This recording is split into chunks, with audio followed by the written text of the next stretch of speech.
All right.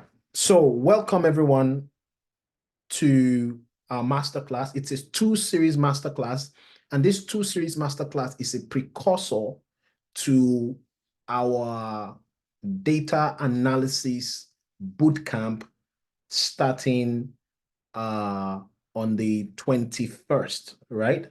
Olubemi, I think I'm right with that date, right? It's starting on the 21st, the boot camp. So it's a 10-week boot camp starting on the 21st. Now, typically we do things like this, and the reason is very simple.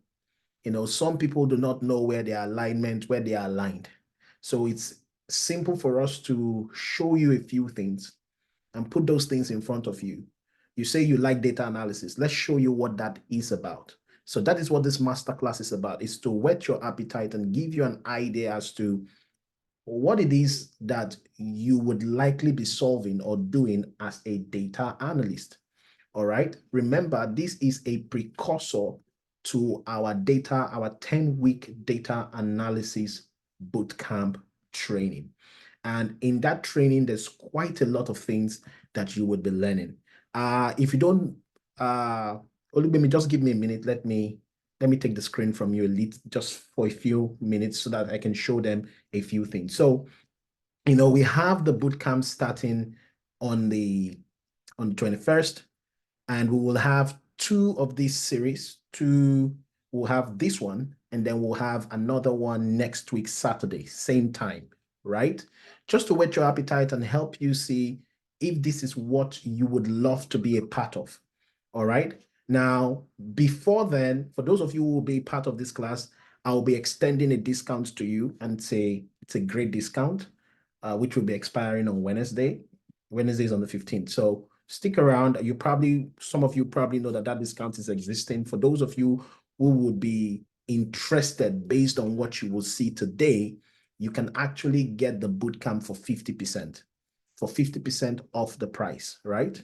Okay. Now, for those of you who are already students of the Skill Garage, whether you are taking the discount now or next tomorrow, this course is going to be at 50% to you. So if you are ever interested in taking the data analysis bootcamp, as long as you are a registered student on any of our programs in the past, okay, we will know. So you will definitely get this at 50% at any time. So you don't have to work with the clock.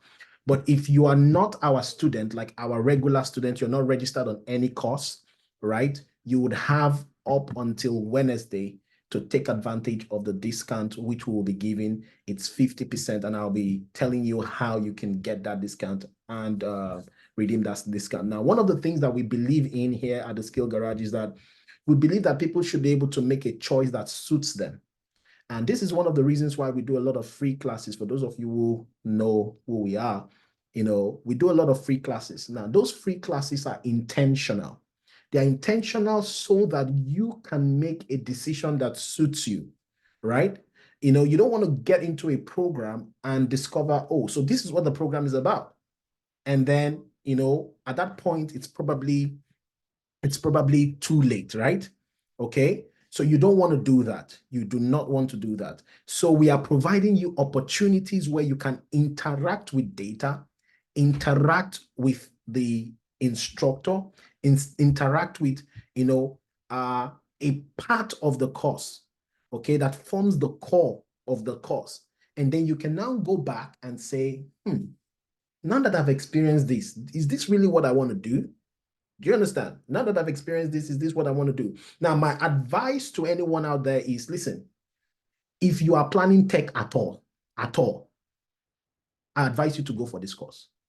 If you are planning to go into tech at all, whether you're a product manager, whether you are a business analyst, whether it's whatever it is that you are, if you're planning to, maybe cybersecurity may not, but if you're planning to get into any of these roles, data would help to complement, all right, the role that you would probably, I would leave Olubemi to give you his story and give you his pedigree and help you understand, because he has occupied the post of a BA, he has occupied the post of a data analyst, he has done some work in data engineering. So the person who will be teaching you is actually vast, and he has seen, the four walls of, what I'm talking about. Data is the new oil. All right. So if you've done business analysis, don't think this is something you can just shove away. It's actually very important. And it, like I always tell you in tech, the more the merrier. It increases your chances. It opens up new opportunities. There are jobs that, is BA and DA, BA and data analyst, right? So they need both of both. They need you to bring both expertise, okay, to the table. All right. So just quickly going through the course brochure, I would leave out who we are. You can always go on our website, go to programs, go to data analysis bootcamp training, okay, and you will download the brochure there. Okay. You can see it's a 10-week course. It's all round. So you'll be learning from Excel to data manipulation, to data cleansing, to DAX functionality, to using all those formulas that you will need for data modeling in Excel. And then from into data storytelling, you need to be able to tell stories with data, all right? Reports, dashboarding using Excel. And then you move from Excel to Power BI. All right. From Power BI, you would learn everything in Power BI from, querying to the workflow in Power BI, everything that you need to be able to land your first role as a data analyst. And then you learn the DAX functions, you learn data manipulation, and then we go on to SQL. You go on to SQL, everything that you have to do with SQL, advanced SQL, and then you are going to take everything that you have learned and get a portfolio. All right. Some of you would have seen what was posted on Instagram or on our ads. Now, you want to get into a data analyst job. It is not to sit on a boring Zoom call. You can do that on LinkedIn Learning. You can do that on YouTube. You can sit and just watch a video telling you about data. But if you want to get into a data analyst role, especially in this day and age, you need a portfolio. You need to be able to create a portfolio. You need to be able to create and solve the same problems that they solve in the workplace. All right. And who else is in a better position than Mr. Olugbemi to help you see the kind of problems you will solve in a typical workplace? What are the kind of problems they will give you? What are the kind of data set they will give you? What are the kind of things they will ask you to create, right? These are the things you're going to be learning on this course, all right? But this masterclass is just going to give you kind of like a tip of the iceberg, all right? That said, again, like I said, for those of you who are already students, towards the end, I'm going to come say a few things. You can get this course, you can get the bootcamp course for 50%. And for those of you who are not students, you can still also get this course at 50% off, all right, which expires on Wednesday. That on the side, okay, that on the side, we have the masterclass, which is today and next week, Saturday, to help you make a decision as to whether this is for you or not. Okay, all right. So I'm going to hand this over to Mr. Olugbemi, who is going to introduce himself. Okay, and probably take it up from there. And if there's any need for me, I'll probably drop off at some point and come back on the call. But if there are any questions, please put your questions in the chat. Now, there's a question asking me about the recording. Yes, the recording will be made available on YouTube. So if you're not following us on YouTube, please subscribe to us on YouTube. We will be putting that up at some point, or we will make it accessible. It may not be on YouTube, but we will make it accessible for you. So please, but make sure you try and stay to the end of the course. There's nothing like being in a live session like this one. So Olugbemi, please take it away. Thanks, Michael.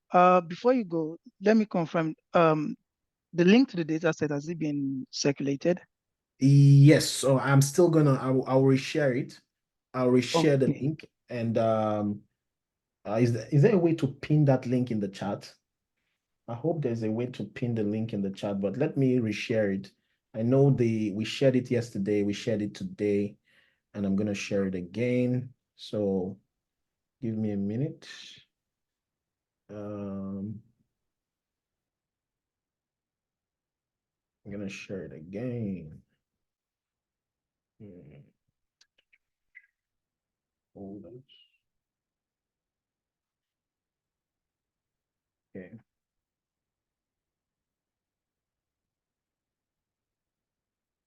Yeah, you can get started. I'll send the data set right now.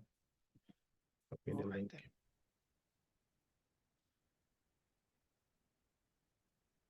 Someone's asking for the name of the website. Okay, so this is the data set. I'm going to put the name of the website. This is the data set for today's class. Okay, data set for today's class.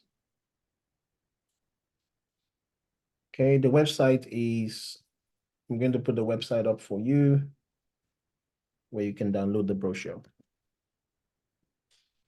Okay. All right. So every one of you, the data set you're going to be using for today's class is in the chat. Okay. I'm also going to find another accessible way for you to get the data set.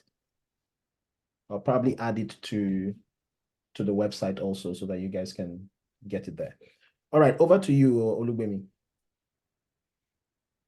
Check if you can start your video. Are you able to start your video? Or It's still disabled. It's disabled. Okay, yep. you should be able to do that now. Check. Sure, it's up now. Okay, perfect. Thank you. Good evening, everyone. Welcome to today's masterclass.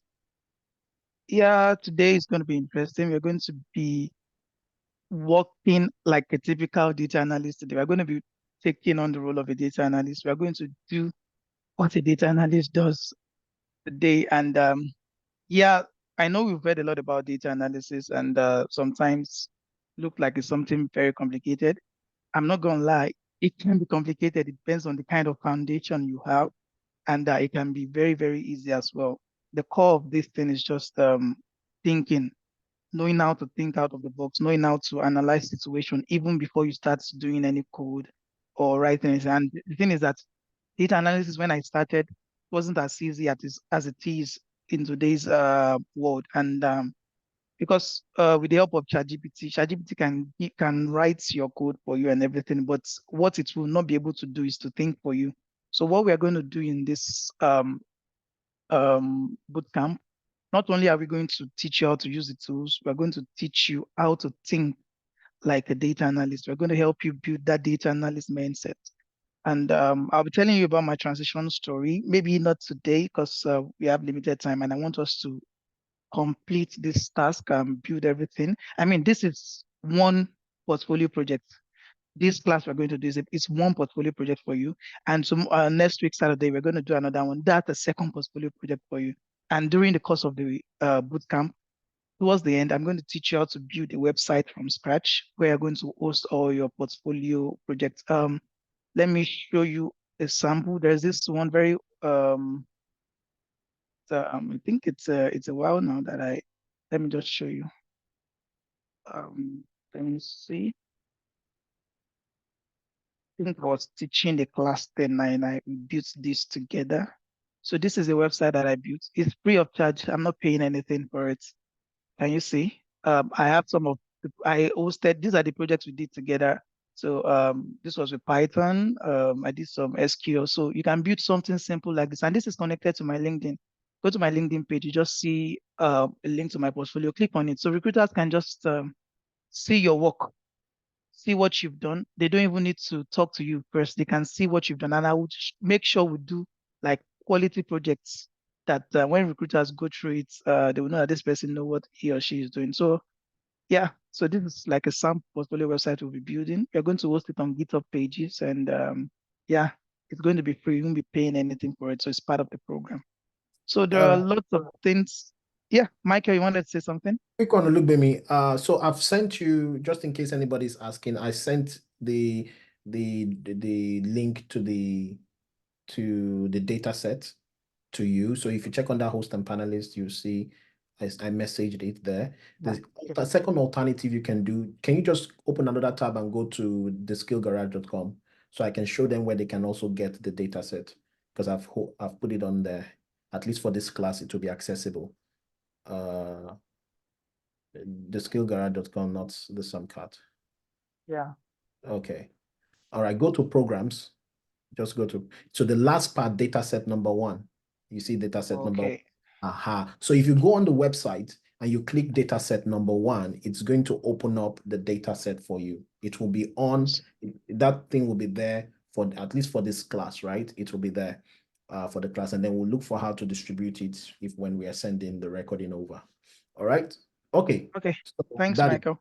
you're welcome. Okay. So a quick intro about me. My name is Ulugbemi Akaribu. I work with Wawanisa Insurance as a solutions analyst. It's more of a combination of a business analyst and a data analyst skill together. I learned my business analysis with Skill Garage, and I am an alumnus as well. And with my data skill, I was able to land this through just 3 months after finishing the bootcamp. I'll also tell you how to get the best of all these bootcamps, because I've done 2 bootcamps, and after each of them, 3 months after them, I have landed roles in those courses. So the 2 bootcamps I've attended, I've gotten a job after attending them. Well, maybe a bit of luck, maybe a bit of hard work, I don't know, but I could tell you what I've done, and I'm sure it's going to work. It's probably work for you as well. So I'm also a Microsoft certified Power BI data analyst, and this is also something all of you that all of you that end this program with us, this is something all of you would get as well. I mean, you're going to pay for it. It's not part of the program, but what I will make sure is that you get the certification before the end of this program. Having it on your resume, on your LinkedIn profile as well, validates your skills. I mean, this is a certification from Microsoft, and nobody's going to doubt your capacity once they see this. So I'm also a Microsoft certified Power BI data analyst. My background was in chemistry before I joined the bank and began my data analysis journey. So today is not about a lot of introduction. Today is about getting our hands dirty, doing real data analysis work. And case studies on this pizza place sales data sets we'll be working on, and helping the business make informed decision. And yeah, let's get started. First of all, I want to be sure you guys have downloaded the data set. You won't be able to work with me if you don't have the data set. And another thing is that I want you guys to confirm you have Power BI installed. The tool we'll be using today is Power BI. So if you have Power BI installed, awesome. Please download the data set, and I will start from there. So ground rules that I will lay for you to get the best out of this class. There are 2 ways. If you have 2 screens, that's awesome. You can follow along, do it as I do it. But if you know you have just 1 screen, just listen. Don't do anything for now. Just listen, look at what I'm doing. And after the class, of course, you're going to have the video recording that you can refer to. But after the class, you can now go back and recreate everything. Actually, that's the best way to learn, because if you're just doing it as I'm doing it, anybody can do it. Anybody that is not educated can do it. Anybody that does not know anything can do it. But where it becomes challenging is trying to remember what I've done and doing it after I've done it.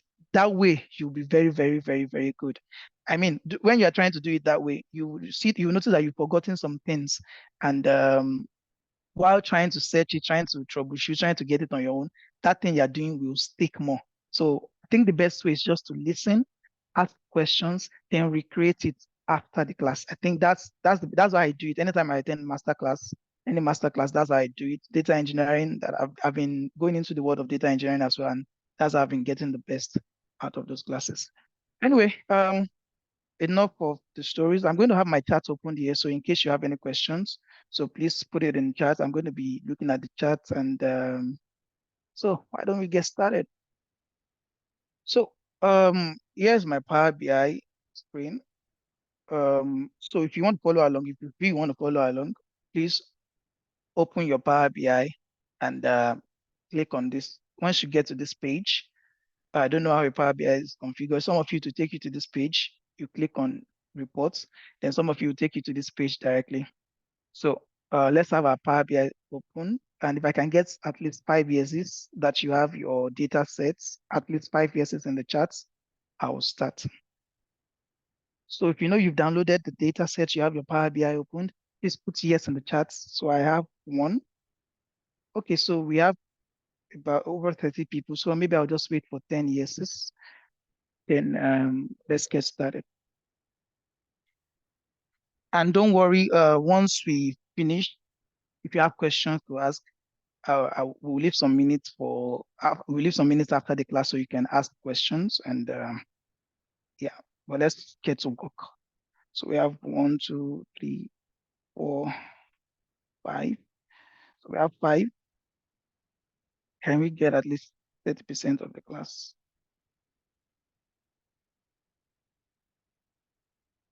Okay.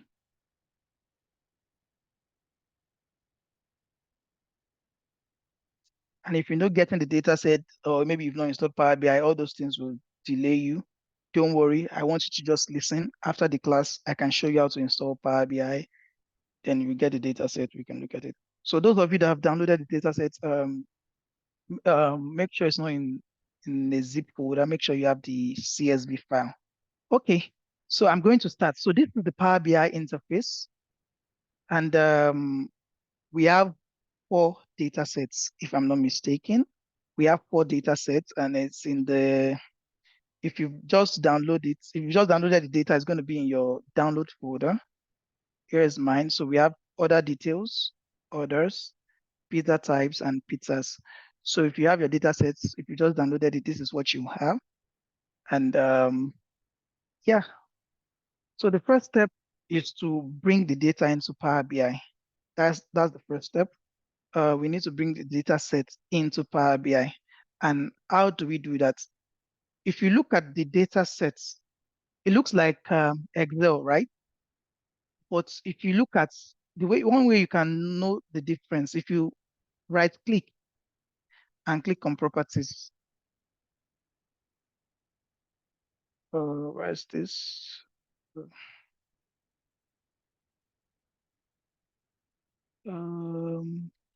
So this is not, okay. So under this type here, yeah, this is what I'm looking for. Under this type here, you see Microsoft Excel, comma, separated values. That's the meaning of CSV, comma, separated values. So this is a CSV file. It's not an Excel file. So why am I stressing this? If you try to click on get data and you click on Excel and you go to that, this is the folder where I downloaded my. If you go there, you will not see anything because you selected Excel and the file is not an Excel, it's a CSV file, okay? So the first thing is to bring the data in. And how do we do that? We'll come to this place that says get data. And you see this option that says text/CSV. So all this, because it's just a master class, we won't be able to go through all the data sources that we have. We're going to focus on the one that we are working on today, which is the CSV file. So you'll be clicking on text/CSV file. Click on this. Then let's go to that folder. Try to locate the folder where you downloaded the data sets. Mine is on downloads. I put them in a folder called pizza sales. So the first one I'm bringing in is this other details. Just select it and click open. Then Power BI is going to roll, it's going to connect, then ask you what do you want to do. So if you see some differences between mine and yours, just don't worry, just hold on. So once you get this, click on load. We are not transforming yet. So what I want you to do is click on load. Let us bring all the data set in, then we start doing our transformation. So click on load. This is going to load.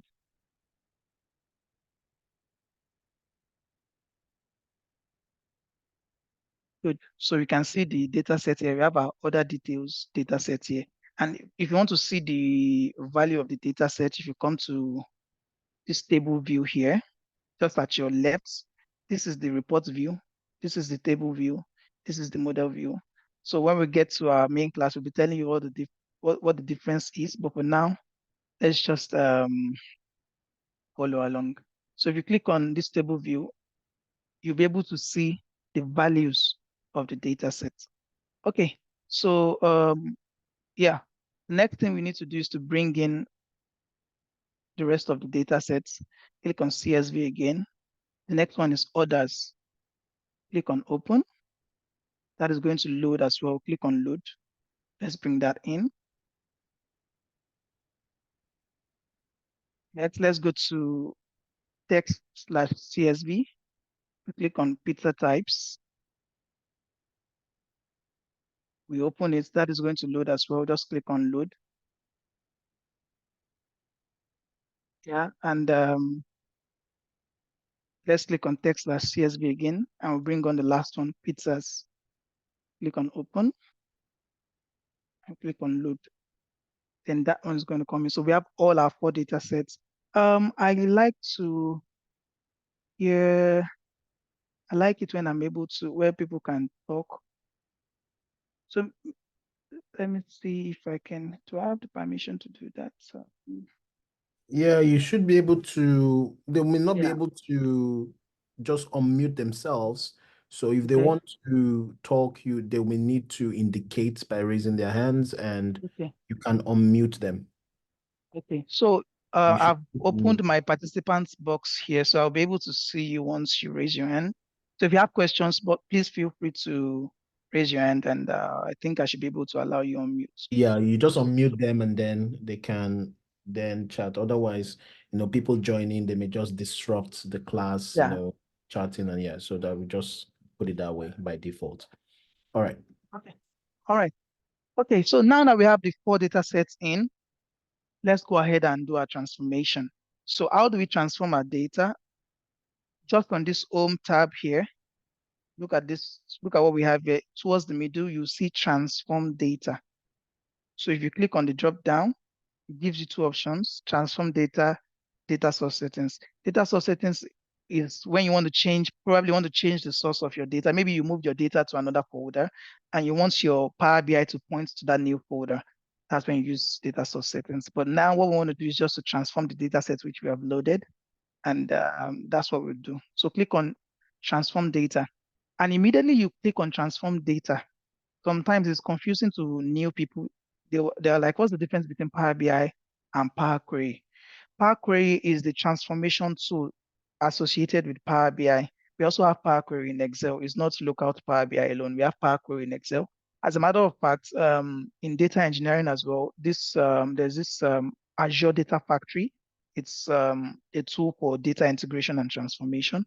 Power Query has been embedded in it as well, so we can make use of Power Query even in Azure Data Factory for our data engineering pipelines. So a Power Query is a very powerful tool on its own. So anytime you click on transform data, Power BI will automatically open Power Query for you. You don't need to download Power Query separately. It comes with every Power BI download. So look at what's going to happen. Let me click transform data. Once I click on transform data, okay, it opened in my other screen. You see Power BI, you see Power Query. So this is Power Query Editor. That is what we use in transforming our Power BI data sets. All right. So the first thing I want to do is I want to promotes, if you look at this, these are the values, but what you are seeing here, these are supposed to be the headers. And don't be confused if yours is not appearing here. If yours have been promoted to these headers right away, don't be alarmed, don't be worried.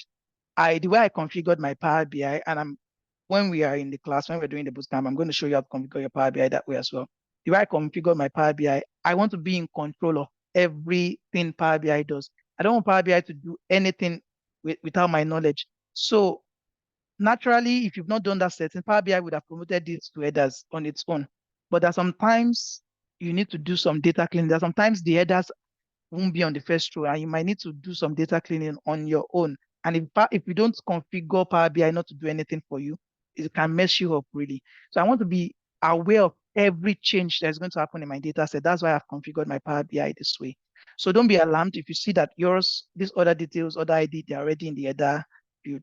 Don't worry, it works well with what we want to do. So I'm going to be doing it manually.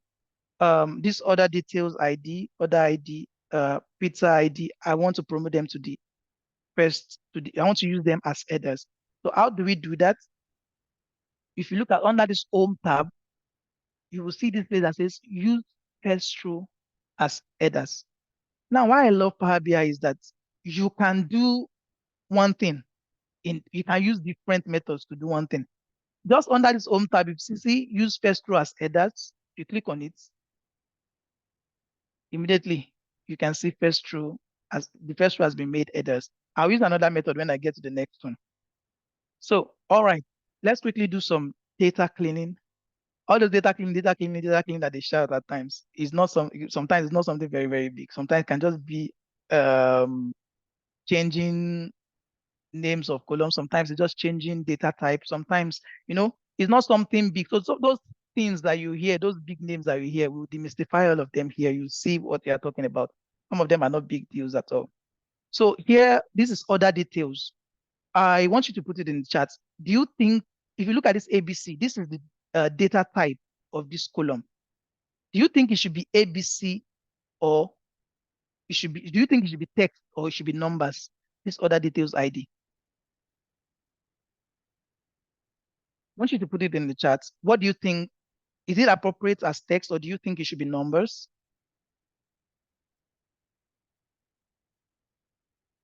Okay, I have one answer. Someone said numbers.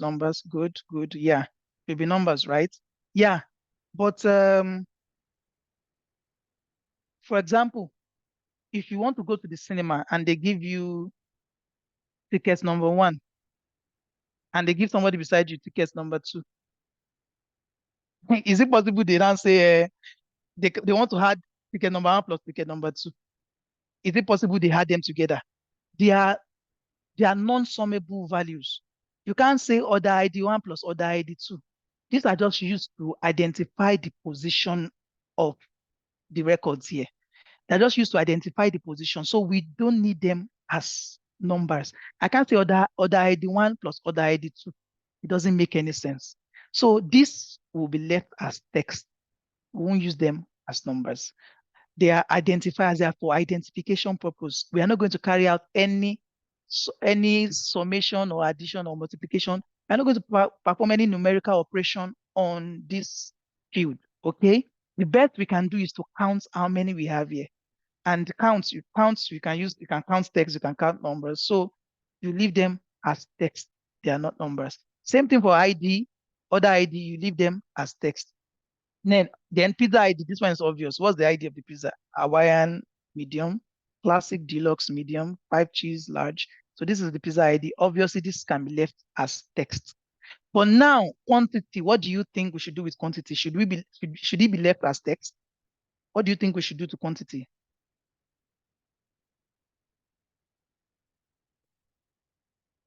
Quickly.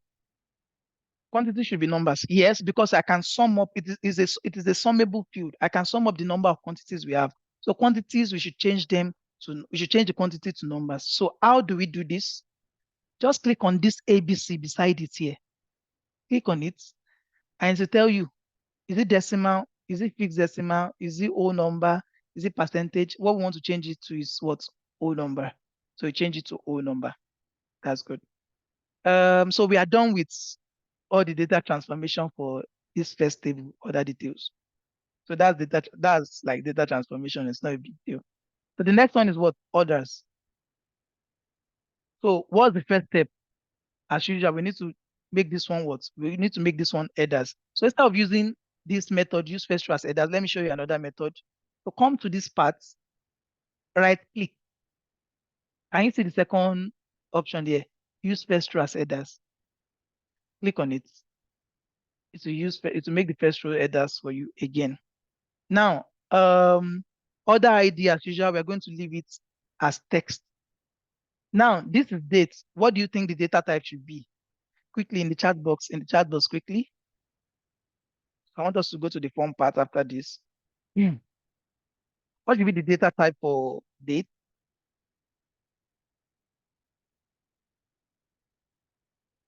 Anyone?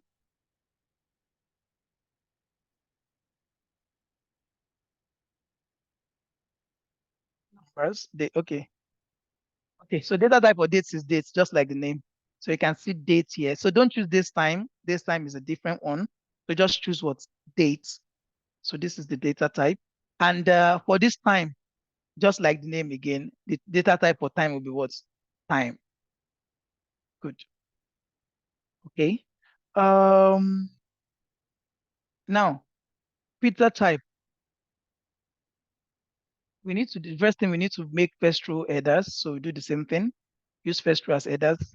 This should be a text field. Okay. The name should also be a text field. The category should also be a text field. Ingredients. Okay.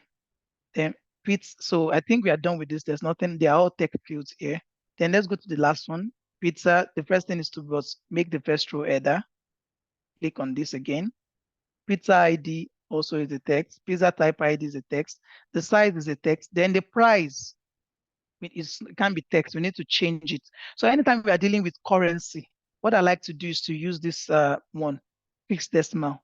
Because of this dollar symbol beside it, I like using fixed decimal for currencies. So price. Now, we've done like basic transformation that we're supposed to do, just basic transformation. Now let us go back to the business situation. Let's look at what the person needs before we now see if the basic transformation is enough or if we need to do more transformation to answer our business question. So this is the business question. They say in this case study, you assume the role of a data analyst tasked with unraveling valuable insights from comprehensive sales data sets belonging to a fictional pizza establishment known as Pizza Place.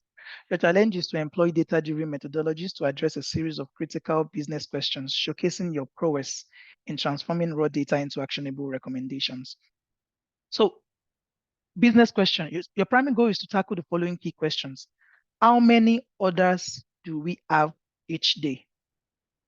How many pizzas do we sell each day? So we can look at the quantity. So we saw quantity in one of those fields. We know that if we look at that quantity can give us information about the number of pizzas we sold. Oh, sorry. Okay. Then are there any peak hours? Are there any peak hours? So they want to look at our sales, look at how we sell for different hours of the day. So that question will require us to do will require us to do another transformation on our data sets. Okay, but before we get there, I'll draw attention back to it when I'm doing it. They said on what days do we sell the most? So they also want to see our sales for different days. Okay, they want to see our sales for different days. Okay, how much money did we make this year? Okay, they want to see the revenue. Can we identify any seasonality in the sales? Are there any pizzas we should take off the menu or any promotions we could leverage? All right. As much as possible, I'm going to try to move between this one here and the Power BI page. So looking at the question that says, are there any peak hours? So let's look for the table that has time in it. Because they want to look at hours, we can't just use the whole of this time field. We need to create a new field that shows us only the hour of the day. We need a new field that shows us only the hour of the day. And how do we create a new column here? How do we create a new column here? So we want to create the column from this time column, right? So the first thing we're going to do is to select this time column. And if you come up here, you see home, transform, add column, right? Click on add column. I'm going to show you a very simple method. Like I said, there are several ways you can achieve one thing in Power BI. So I'm going to show you a very, very simple way so you won't stress yourself at all. So we want to extract the hour part. This is hour, minute, seconds. So we want to extract this hour part from this time. We want to extract this hour part from this time. So what can we do? So come to this column from example. So we can use, I want us to use a very simple one where we will not even need to write any code at all. So just come here to this column from example. Click on it. So it's asking you want to create a new column. is it all these columns or from this particular column that you selected? So I'll tell Power BI that I want to do it from this particular column that I've selected. So you click on from selection. Now, how do we get here? Don't just click on the big icon. Click on that small arrow beneath. So it's going to show you the two options under. So anytime you want to click on anything in Power BI or Power Query, and you want to see all the options, all the possible options, click on the small arrow under that thing. Then you will get all the options that are available. Okay, for example, look at this time. Look at this time. Look at it here. You can easily even change it to hour here. So let's go. Select this field, click on column from example, and click on, we want this example from this current selection. Now, I want to do something that Power BI will now use its own intuition to guess what I want to do. So for this first one, the hour, what's the hour? The hour is what? The hour part is what? Is 11. I'll type it here, 11. So immediately I typed 11. Can you see? Power BI guessed from it. That's why it's still putting it, it's still highlighting it. It's not giving me as my final answer yet. It wants me to confirm if I'm okay with it. The minute I typed 11 here, Power BI 2 just extracted 11 from this one, extracted 12 from this one, extracted 12 from this one, extracted. So it started extracting all the hour parts. So instead of 1 p.m., Power BI is using a 24-hour system, which I'm very, very comfortable with. So since this is what I want, all I need to do is just click on OK. Immediately a new field is formed. It's called hour. So I like to let all my columns be in small letters. So I can just double click on this and rename it hour. Can you see how easy it is to work with Power BI? You don't need to do a lot of coding when you're working with Power BI. I mean, we'll get to DAX where you need to know coding. And like I said, apart from teaching you DAX and teaching you everything, we also teach you how to use ChatGPT to work more effectively. You don't have to cram gone are the days when I was learning Power BI, then I had to cram all this code, cram time intelligence functions, cram a lot of things. But I don't remember them again. I'll just go to ChatGPT. I need to do this. How do I do this and get this kind of result? ChatGPT gives me the formula, and as I work, what will usually take me like 3-4 hours to complete. Within 30 minutes, I'm done because the heavy lifting has been done by ChatGPT. So we'll be showing you how to leverage ChatGPT to also work smartly. Work smartly. It's not Ojoro. There's nothing like Ojoro. You are being paid to work, and if you can work sometimes during the day. For example, this last 2 weeks in my current organization, because I just joined them like a while back, I finished my like throughout the week. I finished my work around.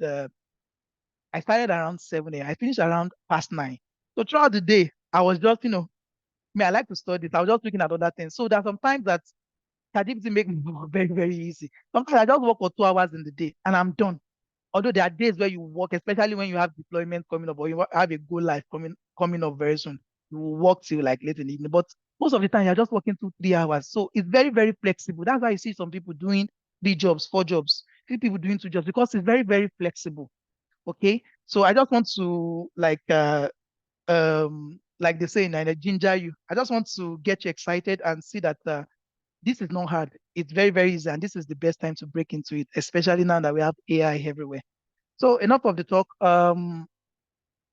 We've gotten the hour parts from this time, and um, I think we are good. I think we are good. So we can close this. So to close this, to make sure to go back to our main Power BI page, under this file, here, if you click on home or you just click on home, you see close and apply that. So like I said, I like clicking on the small arrow to see all the options that we have. So you can see apply. If you click on apply, apply means just apply and continue to let me work here. If you click on close, close will just close this place. And all these things that I've done since morning, I've lost it. But if you click on close and apply, it will close this page and apply all the changes I've worked on. Okay. So what I'm going to do is to click on what? Close and apply. So it's going to load all the changes you're going to see. And yeah, if you click on this, sorry, this was where I was. If you click on this second page, this table view, this one here on the left, you can see the data sets here. Just These are the different tables here on the right. Just click on them and you'll be able to see the data set. Let me see if I can click on this annotate so you see where my mouse is. No annotates.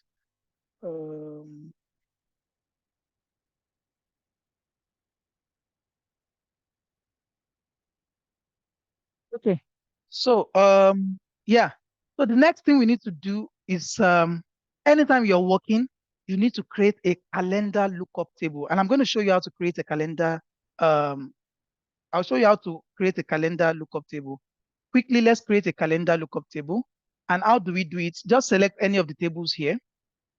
But before we even create a calendar, we need to know what is our earliest dates, okay?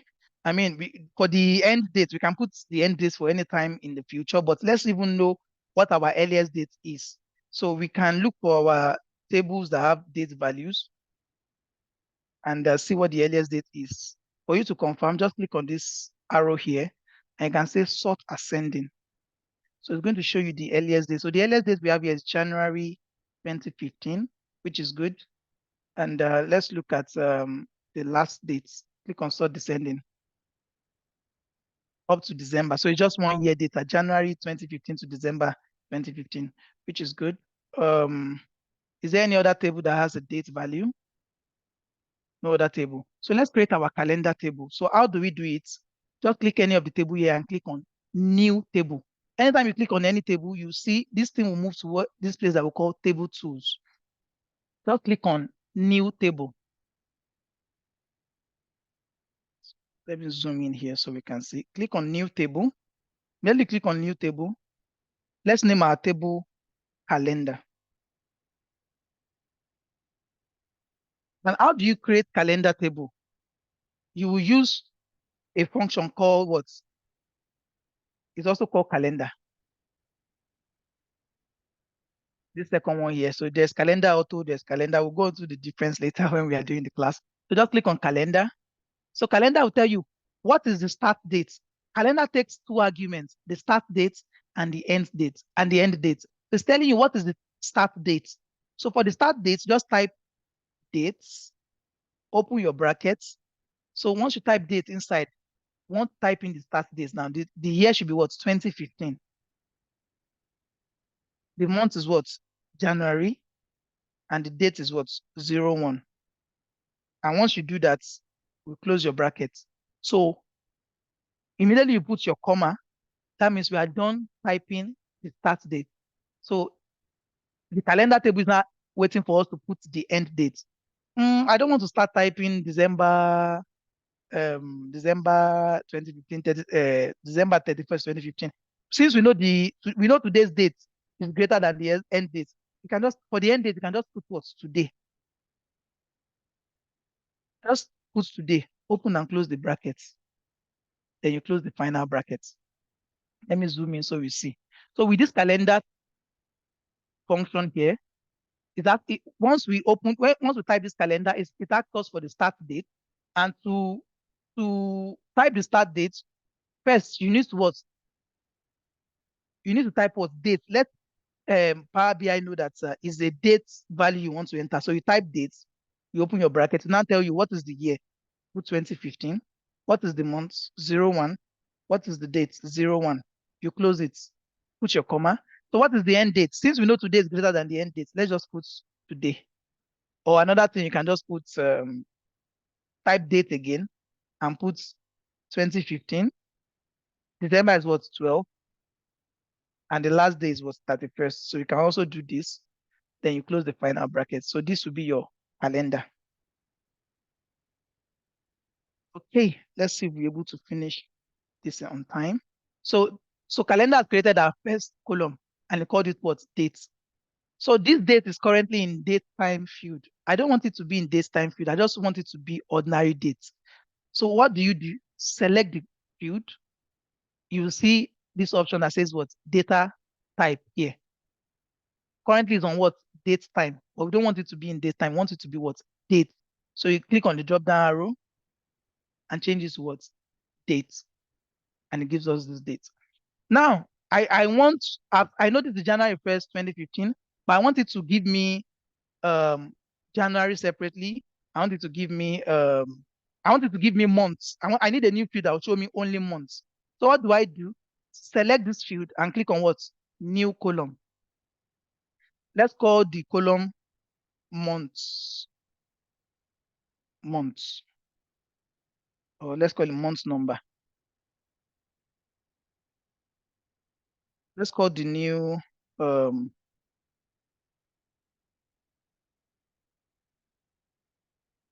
just a second. So let's call this month number. So how do we do it? We now say that we will now type what? The formula to get month number is what? It's just very, very simple. It's the same thing. It's called months. And once you see it here, just come and select it. It's not telling you months. Tell us the date column where you want to extract the month from. Remember the name of the table is what? Calendar, right? And the name of the column is what? Date. So once you type calendar, it will show you this calendar date. Calendar date is the name. The table name will be in front. The column name will be in this square bracket here. So we want it to extract the month from this our calendar date that we just created. So you select it and just close your brackets and press enter. Can you see January is 1? And if you scroll down, February is what? 2. Okay. Next thing, I don't want to see just 1, 2, 3. I want to see the name of the month. Okay. So let's create a new column. Let's create new column again. Let's call it month name. Month name.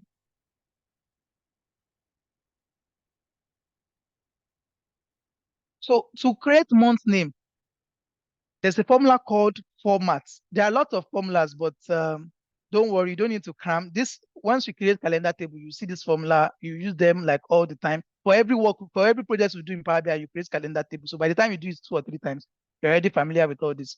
So the thing is that the format takes in like up to 3 arguments, but it's only 2 that are compulsory. You only have 2 compulsory values.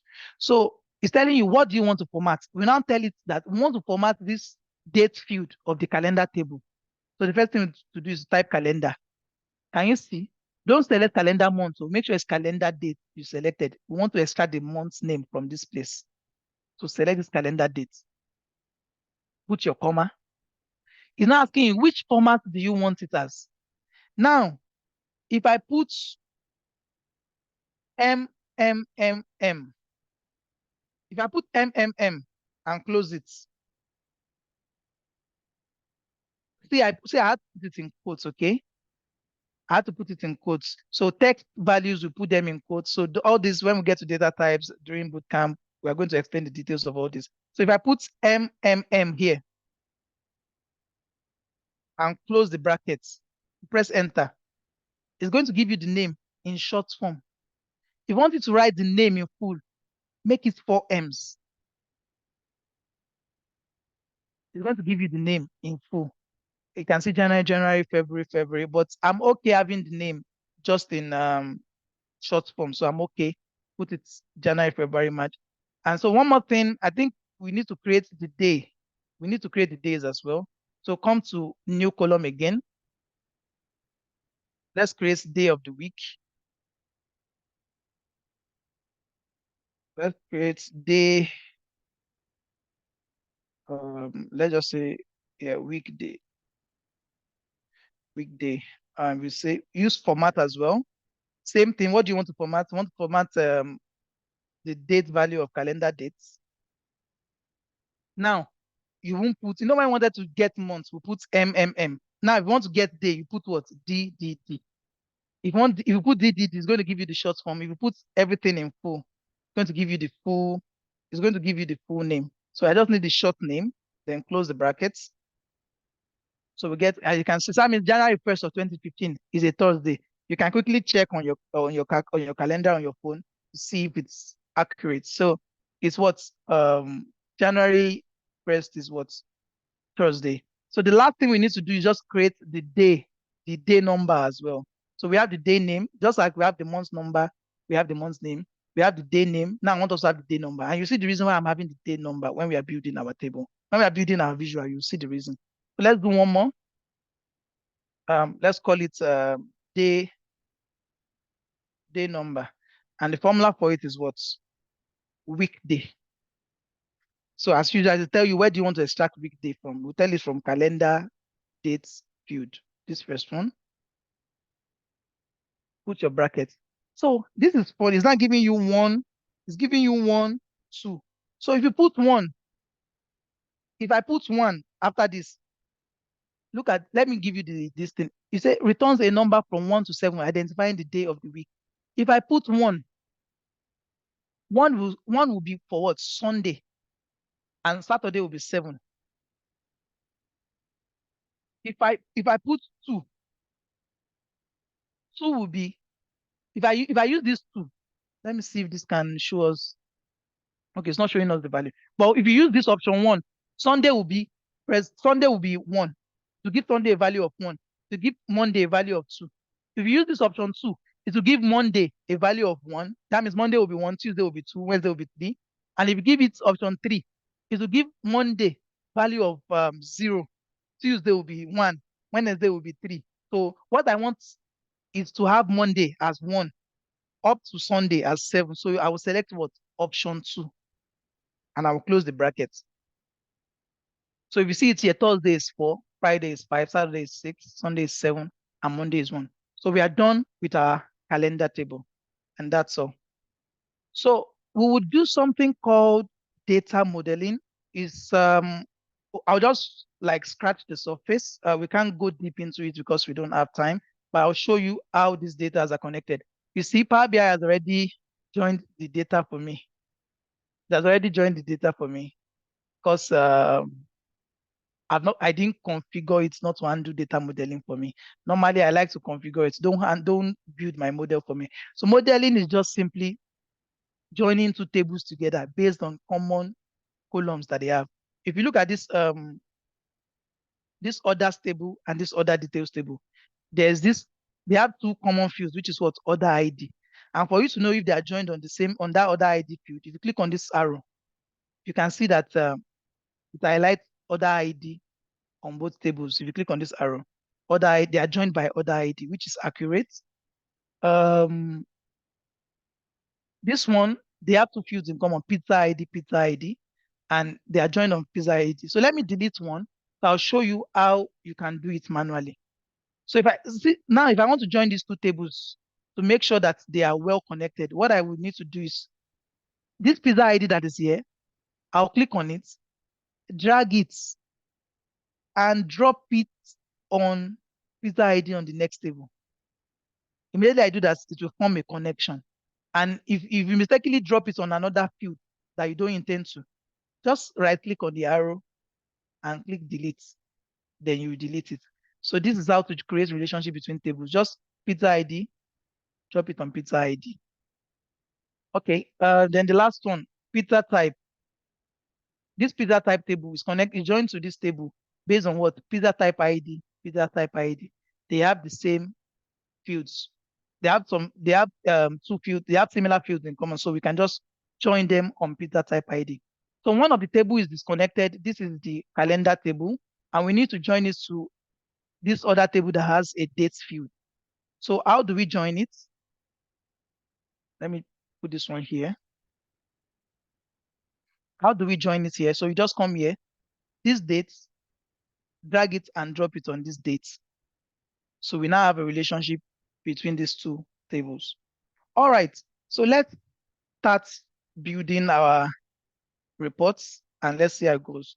So there's something we call measures in Power BI. That's how we calculate it's more of where you put your calculations. It's how you do your calculations in Power BI. So I like to create a separate table for it. That's where we do all our calculations. And it's not something big. You see some of those calculations, they are just very, very intuitive. These are things that you do on your own. So once I build one of those measures, I will ask you in the chat to help me build the next one. So we'll do it together and quickly complete what we have before us. So I want us to create a new table here that's going to be our measures. That's going to house our measures. So if I click on this enter data here, let's just name it measures. I like to put hash in front. And why am I doing that? So it's going to appear at the top on this right here when I create it. Hash is not doing anything special. It's just for it to appear at the top. You know, it arranges everything in alphabetical order, and it will consider all these symbols first, even before considering A, B, C. So that's why I like to put hash in front of it, and I click on load. You see it here. The table is going to appear here. Okay, good. Now let's go back to our question. Question says, how many orders do we have each day? Good. How many orders do we have each day? That's the first question. So to know the number of orders we have each day, we can easily go to get it from our what? From our orders table. These are all the order IDs. If you count all the orders that we have here, it will show us all the orders that we have. Okay, how many orders do we have? Yeah, how many orders do we have? So let's go. So to create a new measure, just click on measures here, click on it, and select new measure. Okay, so new measure, you click on, let's call it total orders. But the question is a pregnant question. It's not a straightforward question. If you look at it, they said, how many orders do we have each day? So it's like, on the average, how many orders do we have? That's what the thing is asking. It's not asking you how many orders did we have in total. But for us to know the number of orders we have each day, we need to know the total orders we have first. Then we now divide it for the total number of days that we opened our shop. Okay? That's how we'll know it. First, we'll know the total orders we had all through the year, divided by the total number of days that we opened shop throughout that year. So that will now show us the average number of orders we had per day. So first, let's get the total orders that we had throughout the year. So if we click on total orders, let me zoom in. So let's call it total orders. So how did I get here? Let me show you again. Just right click on that measures table that we created, right click on it. You see option that says new measure. Click on new measure. See total orders is equal to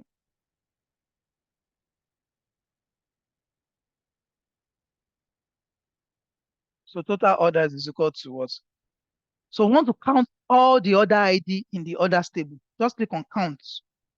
If you click on count, you now say order ID. If you type order ID, it's not asking you, do you want to count order ID of order details table or order ID of orders table? So when you're counting, there's a concept we call primary key and foreign key that is going to be covered as well during in the bootcamp. But whenever you want to count an ID of a table, count it from the original table. That's just the key I'm going to give you. Count it from the original table. So the original table that has this order ID is the what? Orders table. So you count this order table from this orders ID and you close the brackets. Now we've counted it. We can't see anything. How can we see what we've calculated? You can come to any of the visuals here, or for this kind of, I like to use this one we call the pad visual. So it's the 1, 2, 3, 4. On the fourth row, the last one. If you click on it, it's going to come here. And for you to see what we've calculated, for you to see the value, just once you make sure you selected this thing, just come and click on this. It's going to show you the value. Another way is to hold this one here, drag it, and drop it on it. It's going to show you the total values that we have. So it shows us 21K, but 21K is not very intuitive. I don't want it to just say 21K. I want it to write it in full. So how can I do it? I can click that measure that we have here, click it. Once I click it, there's this second tab that says, this second option here that says format your visual. So I can click on it, come to format your visual. So there are two things that we have here. We have callout value, that's the big number here, and callout label, which is what is under here. So what I want to format is this callout value. So if I click on it and say display units is currently on auto, don't give me an auto, just don't give me any display units, show it in full. So it has shown me the display unit in full, and I'm okay with it. And still selecting these total orders, it would be nice if there is a comma separator here. So you can just click on this comma. Once you select it, this field is going to pop up. Just click on this comma separator, and we have it here, 21,350. So this is good. This is the total orders that we have. So for us to know the total orders per day, okay? For us to know the total orders per day, I'll show you that breakdown later. Okay. Let's look at total pizza sold per day. Somebody quickly answer me in the question. How can we know the total number of pizza we sold for that day? How do you think we can get the total number of pizza that has been sold? I mean, for that period, how can we get the total number of pizza that has been sold?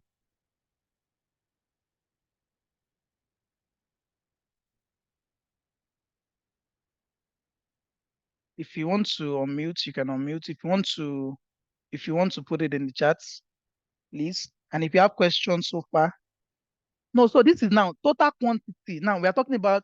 Oh, I've actually said the answer. So how many pizza did we sell? How many pizza did we sell? We want to know the total amount of pizza we sold for that period. Total amount of pizza sold. How can we know the total number of pizza that we sold? So that is if you come to this other details table here, and you see this field that says quantity. If you can sum up all this quantity, we will know the total quantity that we sold in that period. And somebody guess the formula to calculate total quantity. Somebody should guess the formula in the charts.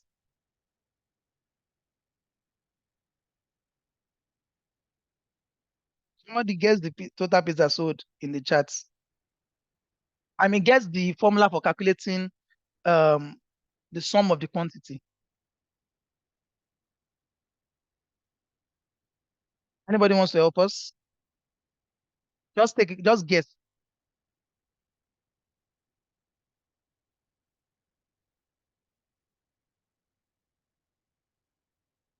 Anyone? Yeah, just like the name, it's sum. If you right click on measures and you click on new measure again, let's name it what? Total quantity. Let's just put QTY. Okay. Just type the formula is what? Sum. And what do you want to sum? Want to sum quantity. If you type quantity to show you the table that has the quantity field, and you click on this other details quantity. Is the quantity field of this other details table. Like I said, I said you to mention the table's name first, then the field of the table. So if you select it and you close your brackets, so for you to see this, for us to see the value, we need to use the card. We can use the card visual as well. But instead of using a new card visual and I have to change everything one by one like I did for this one, what I can just do is to Control C and Control V, copy and paste this one. Just do Control C, Control V, copy it, unselect total orders and select total quantity. Oh, it changed the visual. Okay, let me show you another way to do it. Instead of going through I'll just select your card visual, select total quantity. So if you wanted to remove all this this thing here, just select this one that you like. And you see this paintbrush here that says Format Painter. Make sure you select this one first. Then click on that Format Painter and use it to paint this new one. Immediately, it's going to give you the thing in the same format. So the only thing that is remaining is this comma separator. So just click on this total quantity that we're working on and select this comma separator. So this is the total quantity. Yeah. So I'm going to calculate I'm going to calculate one more measure and yeah, I'm going to calculate one more measure. Maybe two more. Let's look at the total revenue. So this total revenue is tricky. It's tricky, and I'm going to show you why it's tricky, but Power BI has a solution for it. If you look at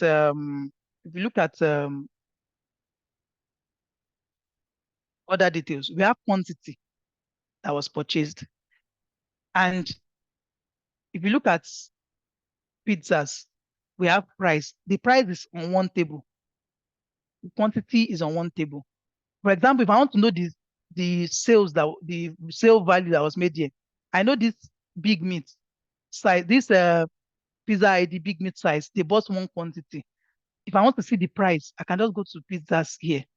Look for look at the price. The price is around maybe what's the name of the pizza? Big meat something. Yeah, big meat small. The price is what $12.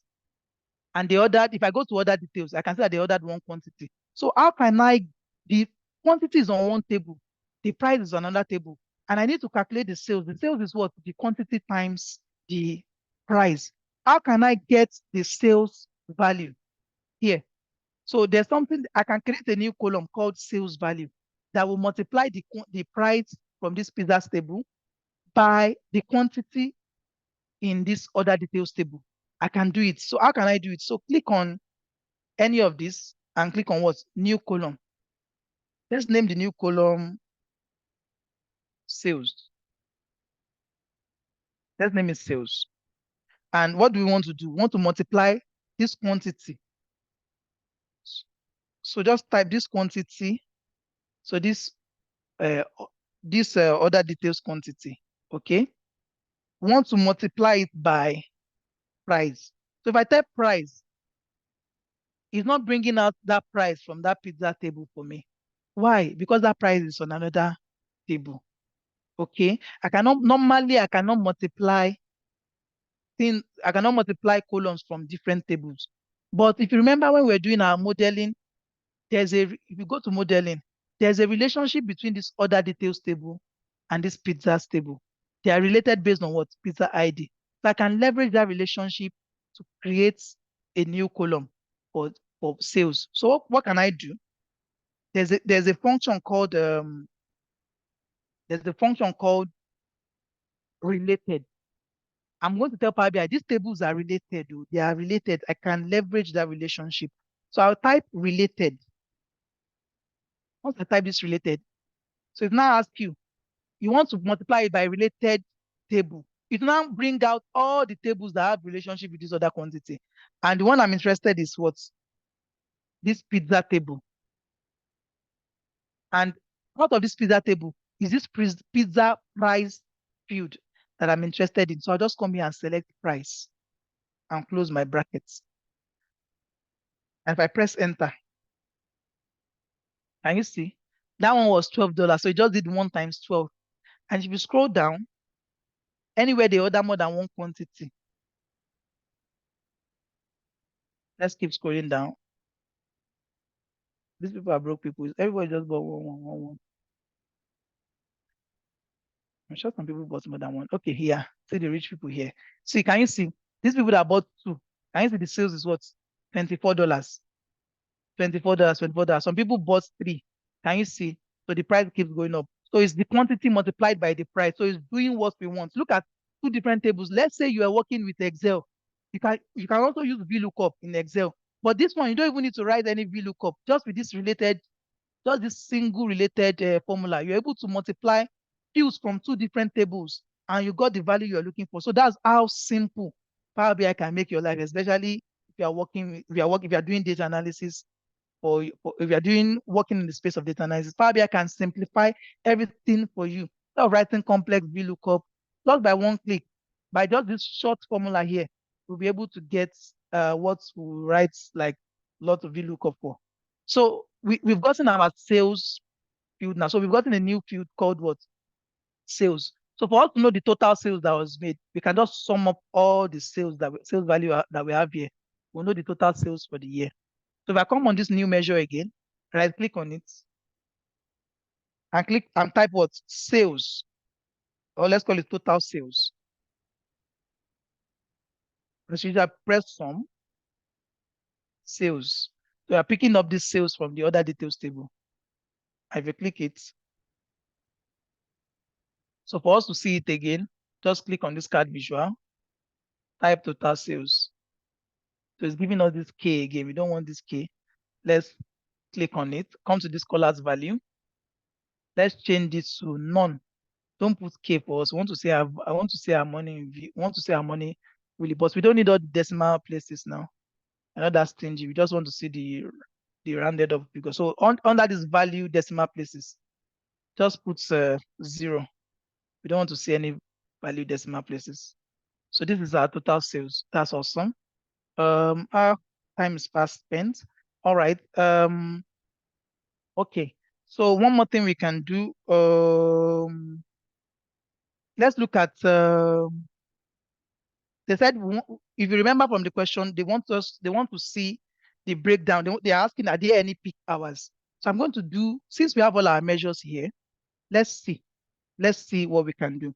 And we also want to see it by day. Which days are we selling the most? So let's come here. Let's select this bar chart here, this clustered bar chart here. Select it. We want to break down this total sales by day. So I've selected this bar chart. That is the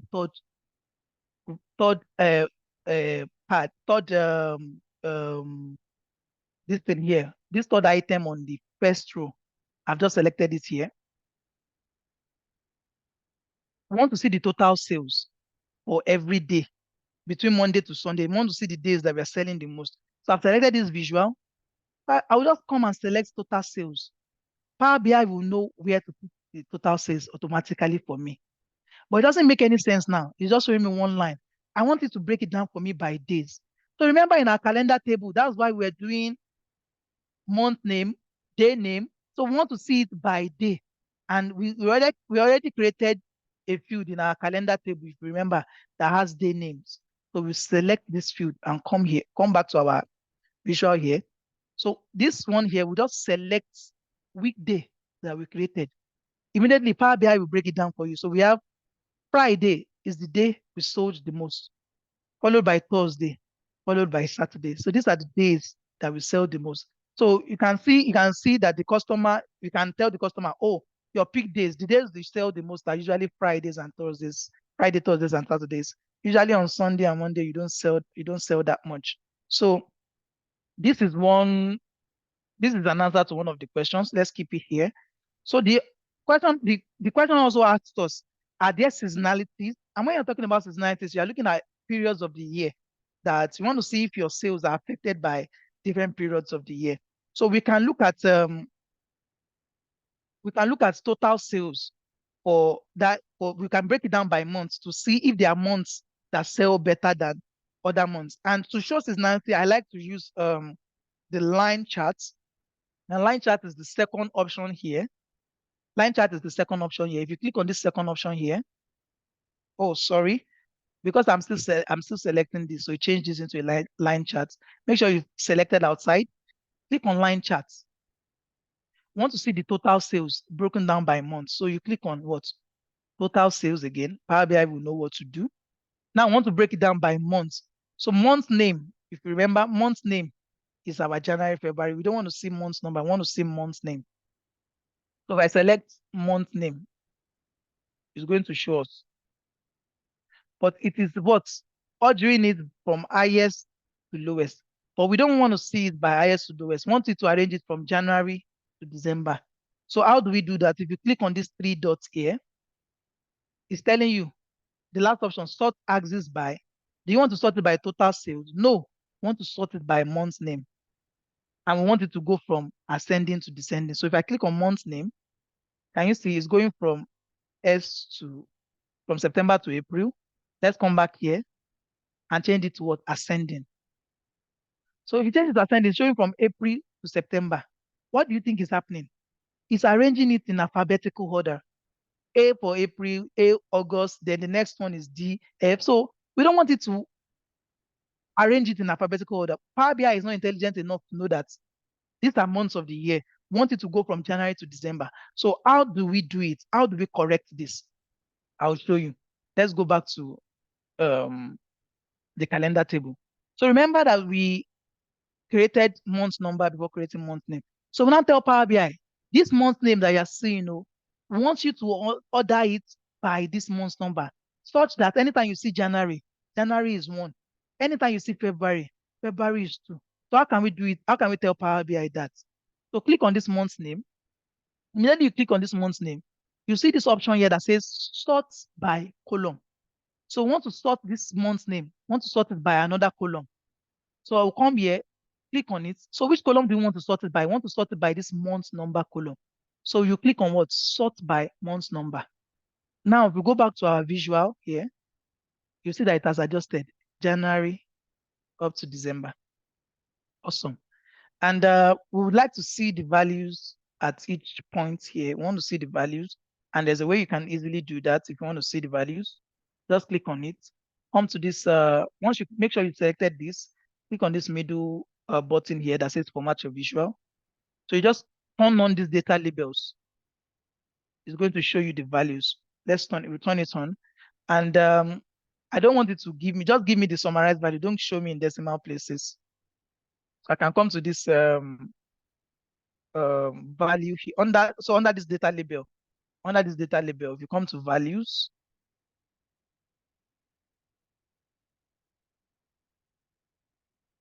it's just to make it look better. You don't need to do all this. So just click on data label. So we are okay with it. I also wanted to give you, see the way I look at it now, I wanted to give me like clear markers at each point. So we can get that with Power BI as well. If I come to this place that says markers and turn it on, and it's going to give me markers at each point. All right. So this is good. There's another thing.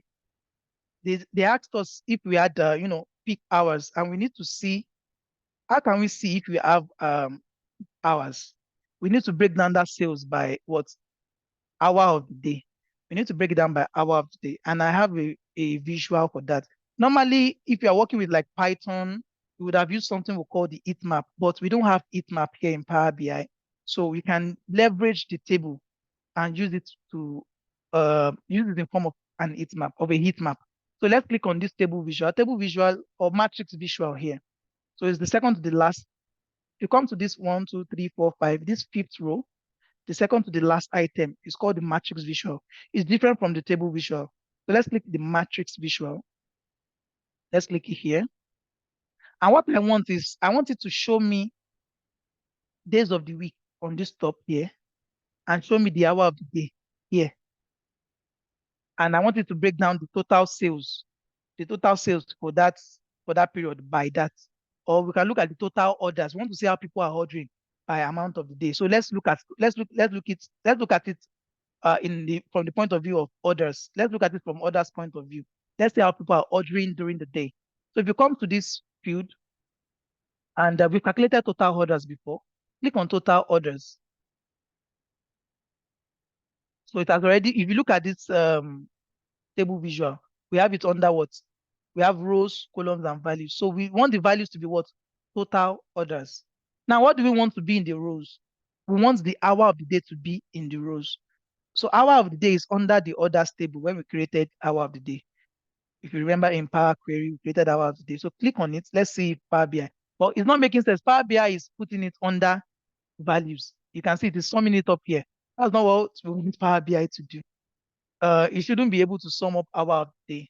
So we want Power BI to break it down for us. Sometimes if you click on it, Power BI will know where to put it, but sometimes you just need to know where you want to put your values and do it yourself, do it manually. So this hour field, I'm going to put it on what rows. So you can see 9, 10, 11, 12, 13, 14, up to 23. So this is 9 a.m. to 23. So you can see the total number of orders we have. But we also wanted to break it down by the day of the week.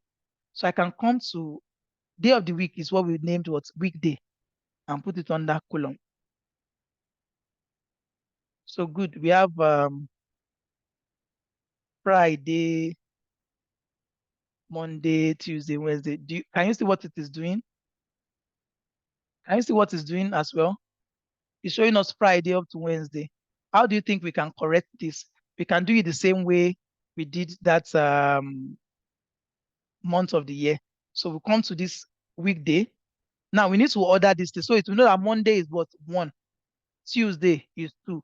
Wednesday is 3. Thursday is 4. So what we do again is to select this weekday, come to this sort by column.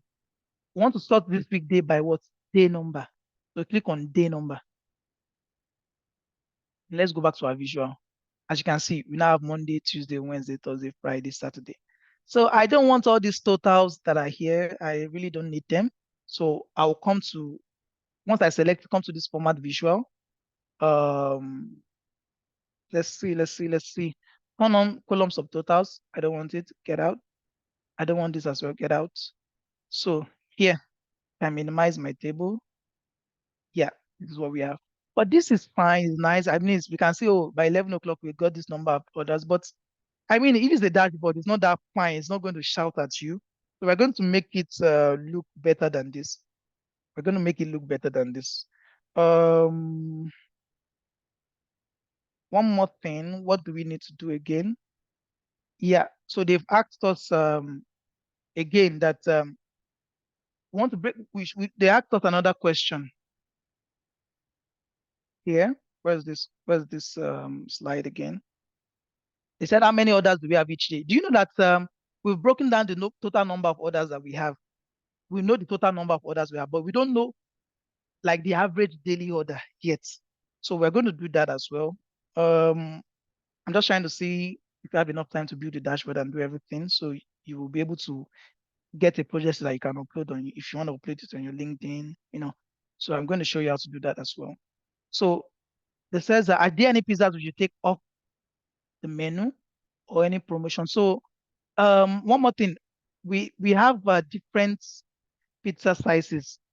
So I want us to look at the total sales we have for those different pizza sizes. If you come to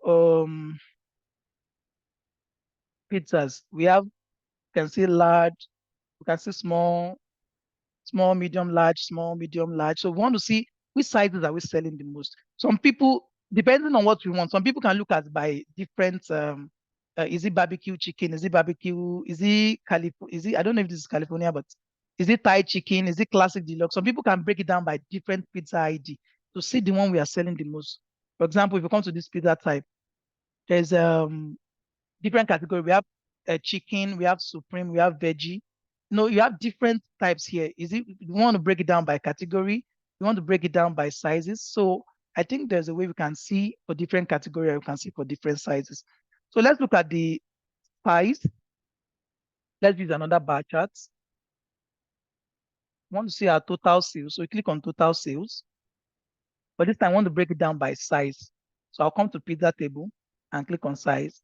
Power BI is smart enough this time around to know uh, how to position them. As you can see, large, people are always buying large, followed by medium, followed by small. But extra large and extra large, people are not really buying it.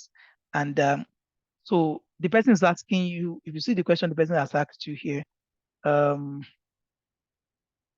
are there any pizzas we should take off the menu or any promotions we could leverage? Obviously, you can already see that this extra large is not selling. So it's something we could consider. Do we want to take it off the menu, or do we want to try another strategy to see how we can start selling more of these sizes? So these are questions like, you need to ask the business, because if in terms of efforts, the time it will take you to make extra large is the same time to take you to make large. You just use different quantity.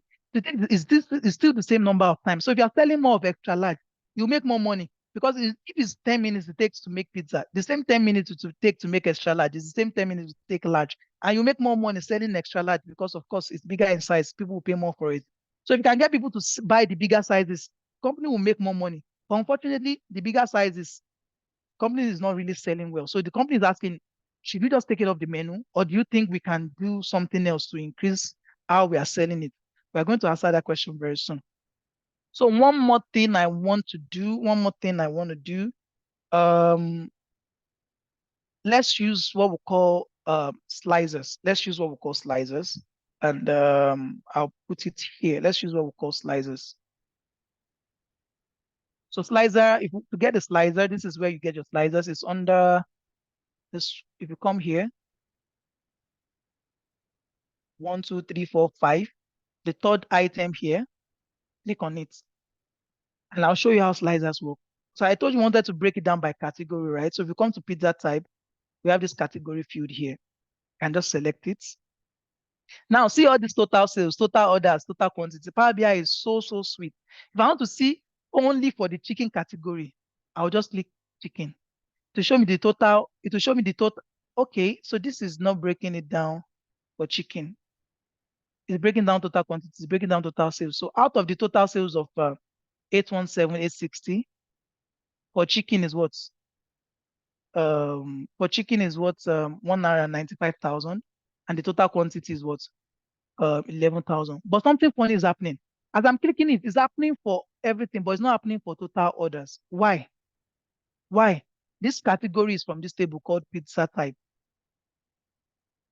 It's from this table called pizza type. And that total orders is from this table called what? Order ID. So why can't I get why can't I why is there no relationship between this pizza type and this why am I not getting that breakdown? What do you think is happening? So there's no way this category, I can't break down these total orders by this category because there's no way this table is communicating with this table. This table is not communicating with this table, and that is the problem. So why am I not getting why am I not getting that breakdown? Why am I not getting that breakdown?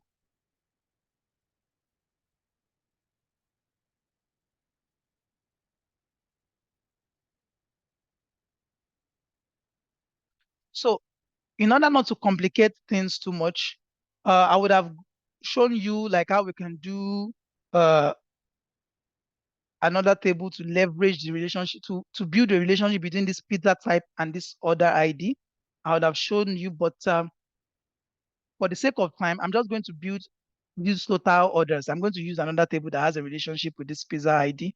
I'm going to use it to build that measure for us so we can easily work with it for the sake of today's class.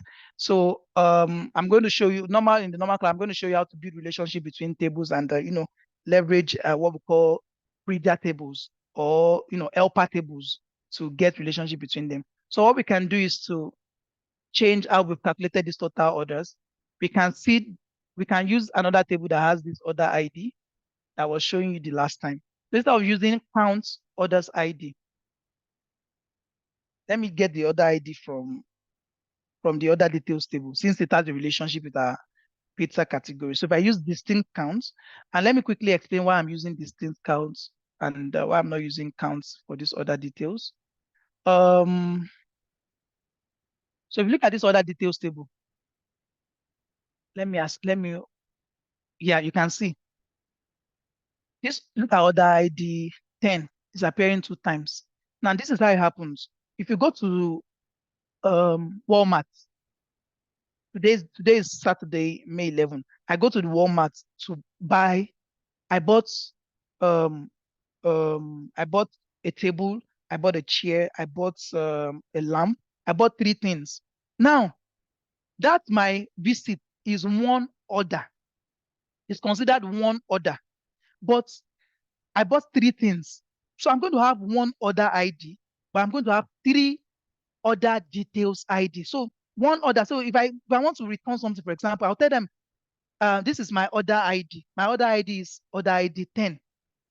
So without order ID 10, the cashier will take it into the system and the person will be able to confirm that order ID 10 was made on May 11, this so time. And under order ID 10, we have 3 items under it. So each of those 3 items will now be what? The order details. So the order ID is your visit, is your summary visit. While order details is the individual item you purchased that day. That's how it works. If you're doing any e-commerce project. Yeah, we'll be working on one e-commerce project during our SQL class. So if you're working on e-commerce projects, you need to know the difference between order details and order ID. So order ID will show you the summary of your visit, while order details will show you the individual items you bought. So if I'm going to count order ID here, just going to count the distinct one. Because if I decide to count everything, it's going to be showing me duplicates here. So if I want to count order ID from this order details table, I'm going to use distinct count. And if you're not so sure, if you're working with counts anyway, if you're not too sure, especially if you're working with counts or you're trying to build dashboard, you're working with counts, if there are no duplicates, if you use distinct counts and if you use counts, you actually get the same thing. So anytime I'm working on a table where I'm not too sure, I like to use distinct counts just to make sure I'm not getting duplicates. So in this case, we're going to be using distinct counts because order ID has duplicate values under order details. By the end of the day, we should be able to get 21,350 that we got earlier. So let me come to this formula here. let's use a distinct count and order ID. But this time around, I want to pick it from the order details table. Instead of building relationship and doing all that, we won't have time for that. So if I click on it, yeah, so let's select this and click on. You can see it's also the same thing, 21,350. So as usual, let's put our comma separator here. And now if I click on chicken, can you see now?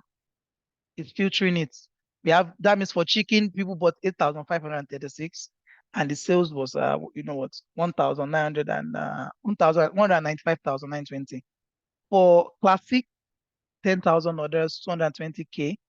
For supreme, 208K. For veggie. So it's looking like classic categories, the one that made the most money.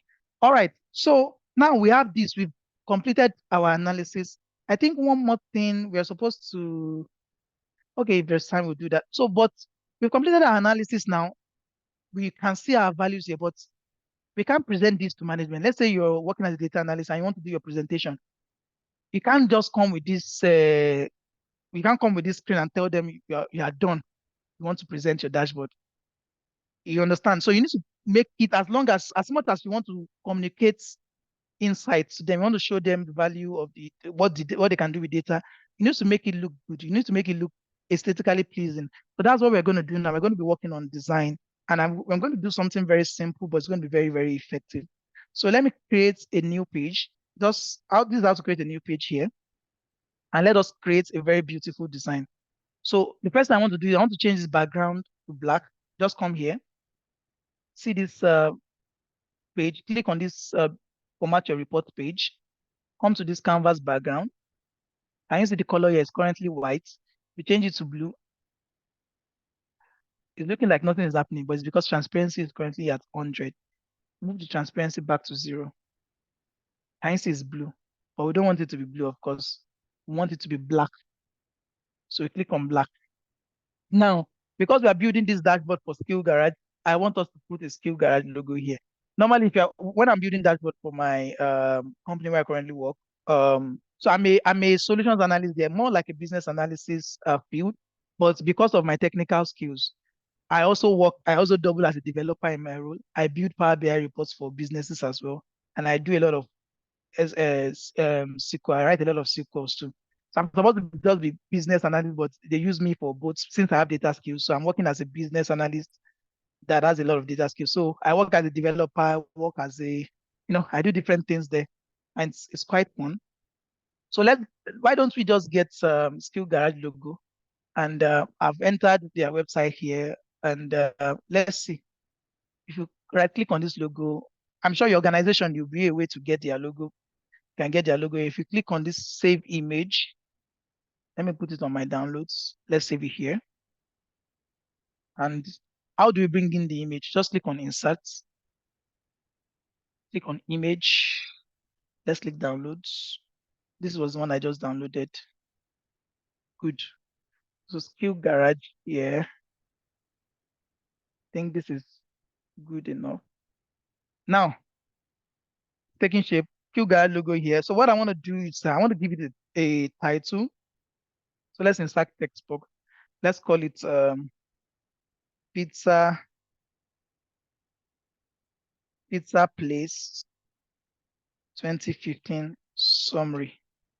So I think I might have done that too fast. So if you click on insert and you come to text insert, you see text box. That's where you see it. So you can type pizza place 2015 summary. So I don't want this white background. So what you can do is let's make it big first. Let's make it around maybe 18. Let's make it bold.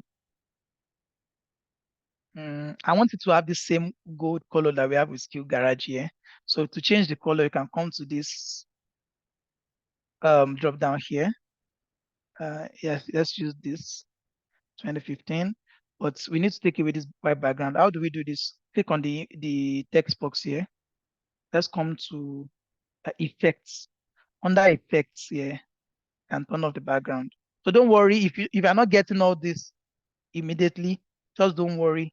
you will get it once you start working on it on your own. So the color looks a bit different. Let's try something lighter. Yeah, looks similar now. So I can come here, close. So let's centralize it, put it in the middle here.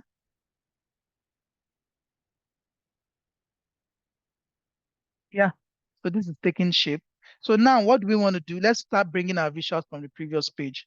So the first one, let's bring out this one, and you can select multiple things together. Let's this one, this one, this one. You can hold down your control key. For example, if you select this one, hold down your control key, select the next one, select this one. You can select them together. Let's copy them and paste them here. So now I don't want it to have background. So I can, instead of doing it one by one, I can select the three of them together and remove their background. Come to this middle here. So what we want to do is, so you see visual, you see general. Click on general, you see effects. Let's turn off the background. So we need to change this color to, let's use white so we don't use gold or true. So you come back to visual.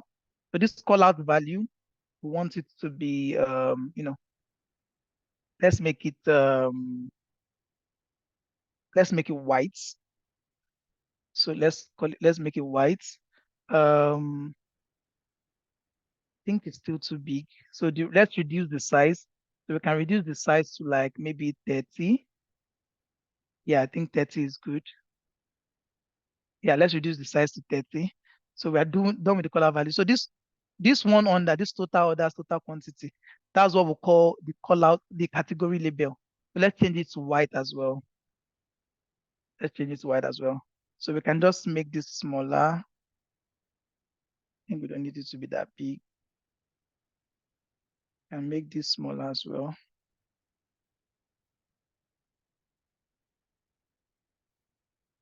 Let's make this smaller as well.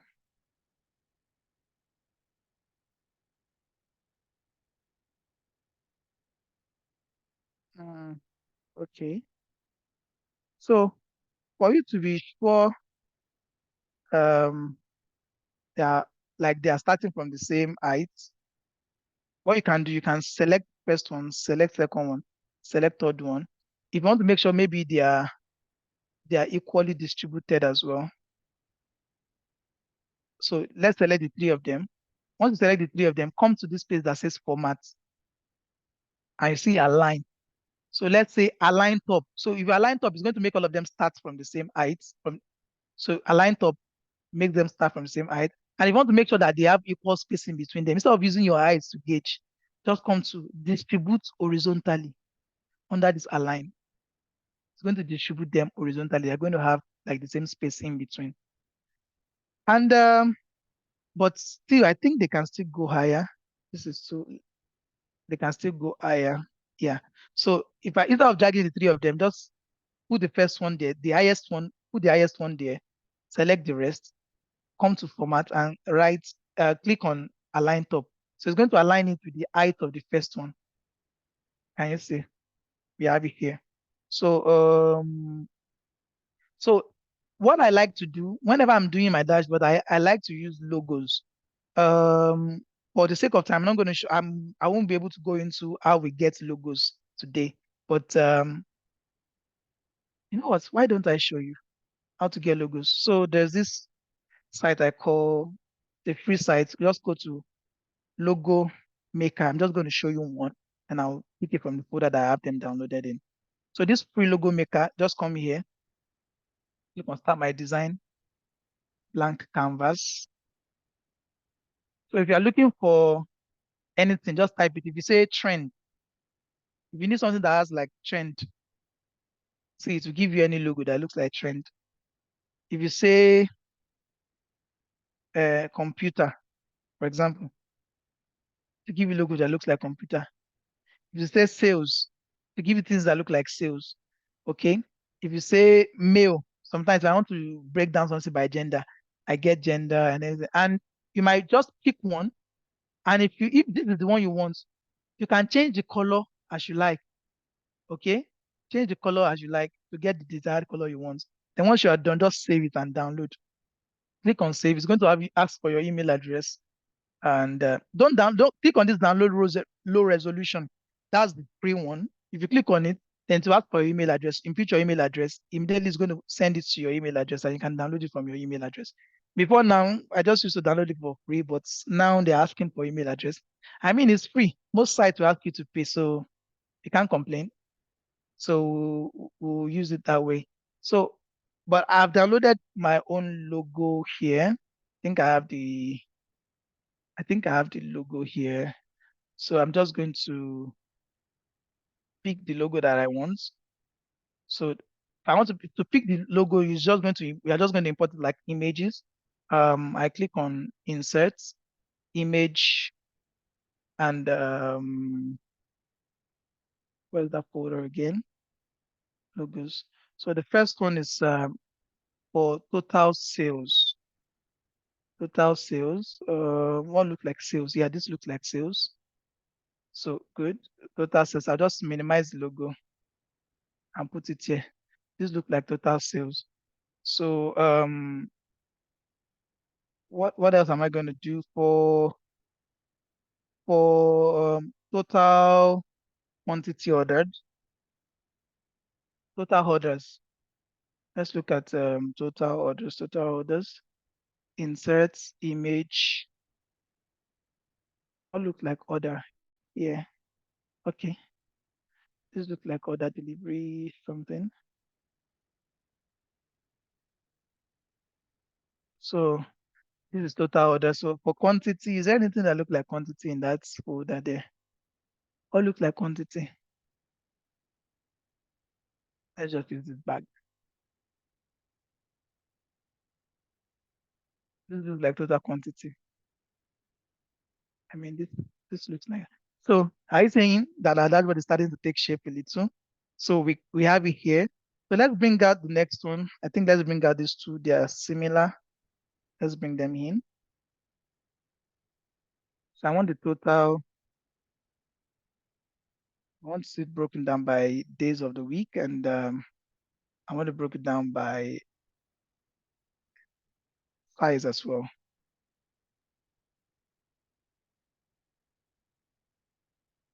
So so the thing is,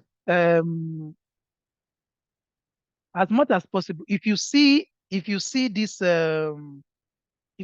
one here, you see large, small, medium. Nobody needs to tell you that this is size. So we don't need this thing telling us this is size here again. We don't need it. Okay, we don't need it. So we can take away this size. And if you can put the sales value here as labels, we don't need the sales value at the bottom here.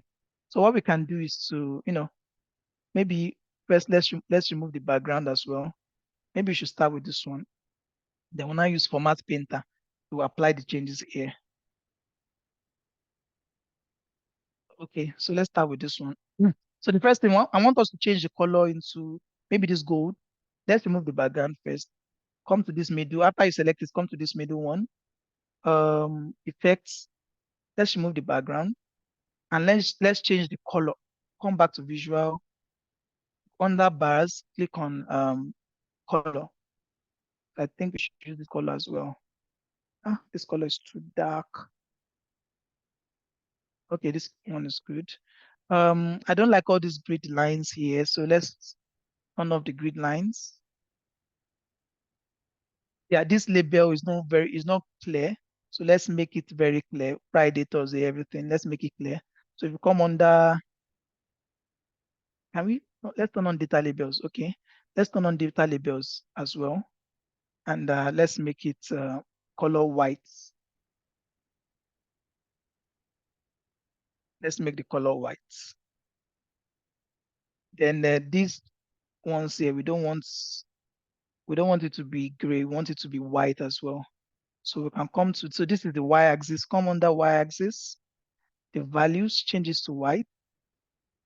And we don't need this weekday that is showing here. So we can turn off the title. That's good.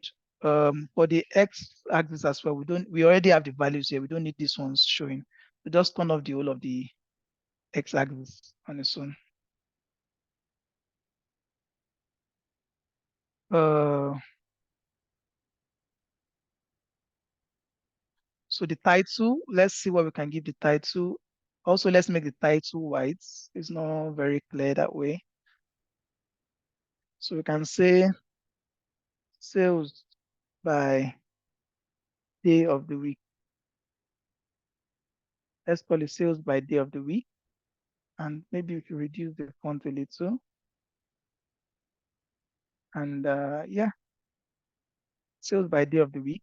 So instead of doing all the same thing on this second one, what we can do is just select this one, come to this home tab, click on this, make sure I select it, click on this format painter and use it to paint this. And you see that all the changes just was just applied to this one as well. All the changes. But if you see this thing now, it's showing in millions. It's not making sense. For example, this XXL. I mean, they sold something no matter how small, but this thing is showing us as 0.00 million. And it's showing a wrong, it's giving a wrong message. So maybe we shouldn't use millions. We should round them up to their thousands. So let's come to this one. Under data labels, let's come to their values. It shouldn't give us, let it give us in thousands. Yeah, I think it's better in thousands. Yeah, it's better in thousands. Yeah, that's good. So let me now click on this format painter as well and apply it here. Oh, it's not working. Okay, let's just click on it here and do it manually here. Change it to thousands as well. So at least, even if it's $1,000, it's still something. So they at least they've sold something. It's still commendable a little. Okay, good. So we have the total sales by size. We have the total sales by day of the week. Okay, we are almost done. So this here, let's take this one. Let's bring it here. So the first thing, as usual, I don't want the background. Let's take out the background under general effects. Let's turn off the background. So let's change the line to have this gold color. So we come to lines, color. Let's make it gold. Okay. We already have the sales here. We don't need the total sales here. Then of course we need January to December to show down here. So we come to y-axis. We don't need this y-axis. So let's turn off y-axis. For x-axis, we don't need January, February, March. We already know it's month name. We don't need to write it for us that its month name is showing us. We can turn off the title as well. We don't have January to December. So we want to change the fonts. We want to make them maybe a little bit brighter. So under x-axis, come to values, change them to white. That's good. And also the data labels, we need to change them to white as well. Come to data labels, the value, and change them to white as well. Okay. Then this name is under general. Let's come to the title. Let's say sales by month of the year, month of the year. And let's make it white and probably reduce it to 12 as well.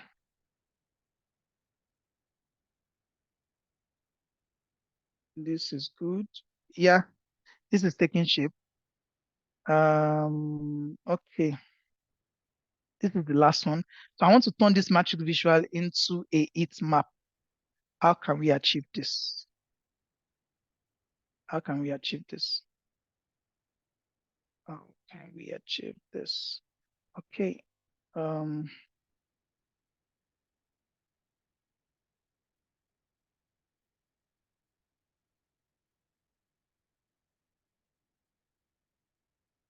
okay, good. So for alignment as well, I like them to be like well aligned. So we can come to formats and click them align top. So it's usually nice when you have them aligned as well. So this, first of all, let's take out the background. Let's come to effects, take off the background. So I don't want it to have any background at all. So I still remember how to do this thing. Come to Style preset, none. We don't want anything. Awesome. So come under style preset to put it at what? None. We don't want anything. So how do we get it to, how do I get it map? I don't want it to show me values. I want it to show me its map. How can I do it? So let me show you a trick. So you might need to rewind and watch this video later, but let me quickly show you the trick. So we'll do conditional formatting, but let's see if I can increase the space between this. I want it to have more space in between. So let me see if I can move this to the side. So if I select this, click on grid, I increase the row padding. Yeah, it's becoming longer. Yeah, so I want it to fill up that space. Yeah, good. Yeah, so I've increased the row padding. This is nice. And let's do the heat map now. Do the heat map, come to this, we need to work with the values. Come on, total orders. Click on that drop down arrow there, and you see this option that says what? Conditional formatting. It's now asking you, what do you want to apply conditional formatting to? Is it the background color, font color, data bars? So we're going to be applying conditional formatting to two things, the background color, the font color. If I click on the background color, I want it to have a middle color. I want the colors. So I want the highest color to be, so some of you that don't know about heat map, you see it might not make sense to you now, but immediately you see what I want to do now, you now understand what I'm trying to do. So I want the lowest value to have the lightest color here. I want the middle value to have this middle color here. I want the darkest value to have the highest value to have the darkest color here. So this is what I'm going to do. I'll click on OK. So this is what I'm trying to achieve. So if you are looking at it, the darker part, that's where you're having the highest number of orders to make sense to you. Just at a glance, you see, oh, this is where it is happening. Okay. So you don't need to start looking at the numbers one by one. But looking at this, you can see the dark parts, you know where to focus on if you are presenting the dashboard. People don't have to be looking through the numbers and seeing them one by one. How can we now make sure these numbers are not showing? I mean, it's fine this way, but it would be nice if we just have the maps and not the numbers. So what do we do? The same thing we did for this data, for this background, we apply it to the numbers as well. How do we do it? Click on it again. Click on this drop down arrow. Go to conditional formatting. Instead of background color this time around, select what? Font color. So there's no heat map. This is the trick we use to get heat map in Power BI. Click on add middle color again. The same thing you did for that first one. Make sure you select the same color you selected for that background. That is when the number and the background will blend into one. So for the lowest value, I selected this one. For the middle value, I selected this one. For the highest value, I selected this one. As long as you select the same thing for the lowest, middle, highest, the number will blend into the background. And now we have a proper heat map. Can you see? Awesome. So this is nice, but I just want to do, oh yeah, one more thing. We need to do our slicer. Remember this slicer, but I don't want it this way. I want it in form of tiles. So if I select this, come to this place, slicer settings. We don't want vertical list, we want tiles. So we want it spread.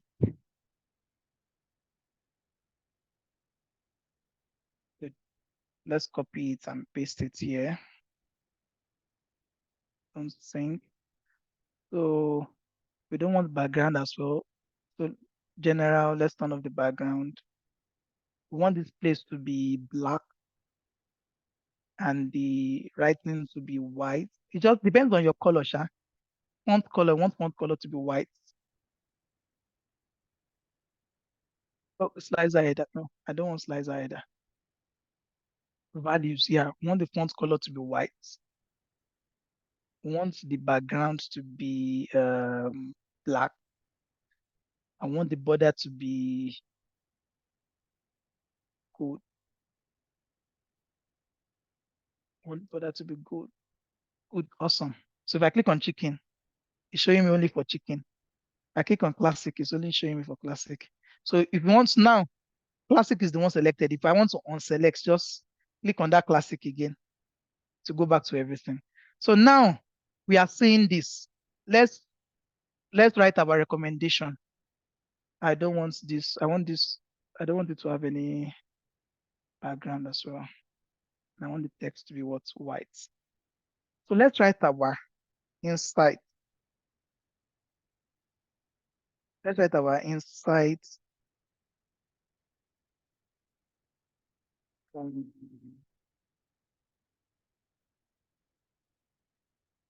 Insights slash recommendation.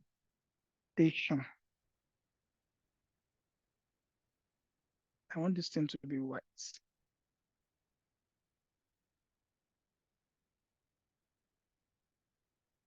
Keyboard. So good. Let's write our insight slash recommendation. And if there's a way we can enlarge this, let's maximize our space. Good. And let's do something. Let's bring in one more visual, one more logo. There's this logo I like for insights. Makes sense.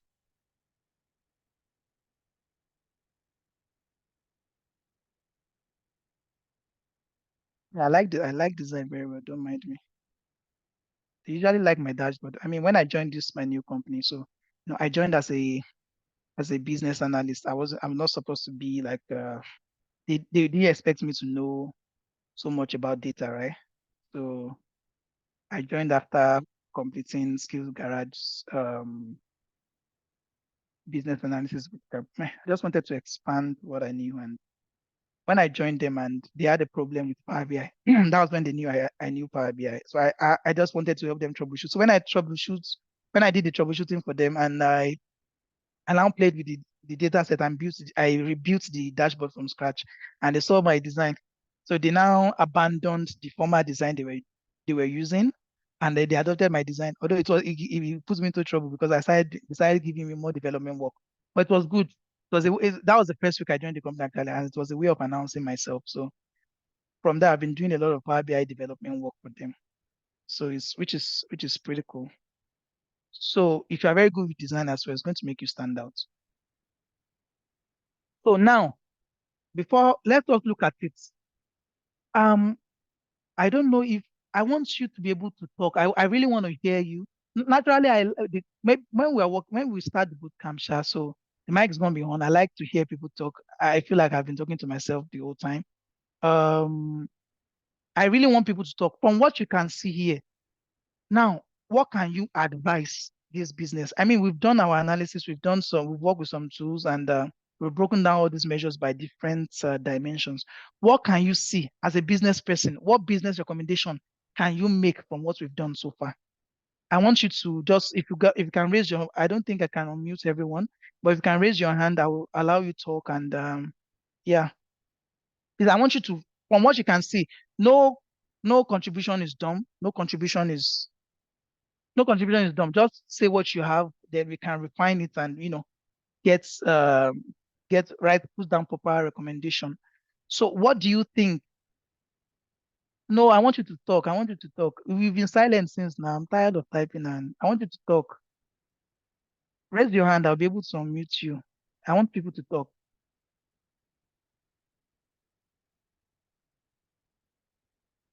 Please, please, let's hear you. Let's hear you.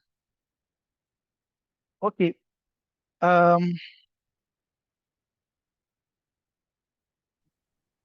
I've asked you to unmute, Donny. My name is Donny. Yeah.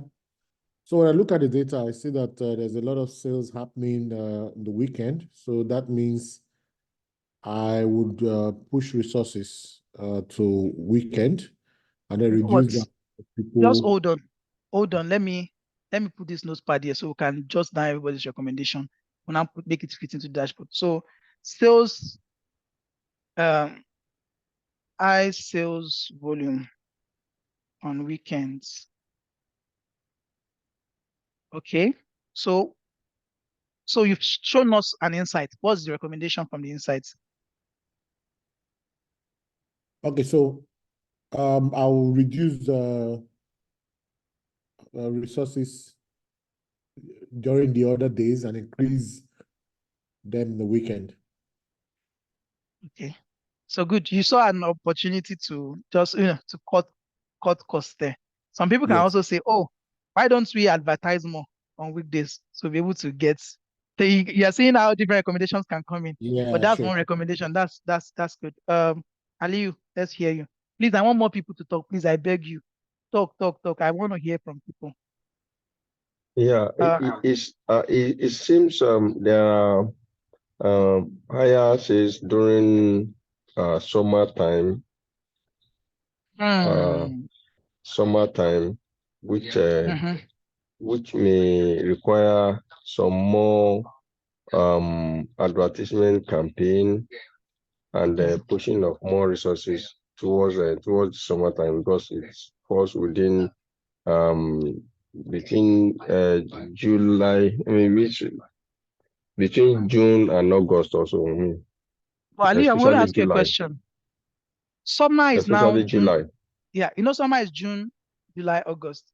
So, but why do we have the peak sales in? By the way, this company is based in US. Maybe that's going to help us as well. This company is based in US. So why do you think we have higher sales in July, and June is also summer, August is also summer? Why do you think it's lower in those 2 months? So I've allowed you to talk. I've allowed another person to talk. It's just to okay. Pastor Simeon. Yeah, hello. Yeah, sure, go ahead. Yeah, I can see that yeah, like the S large and the SS large, they're like a low sales.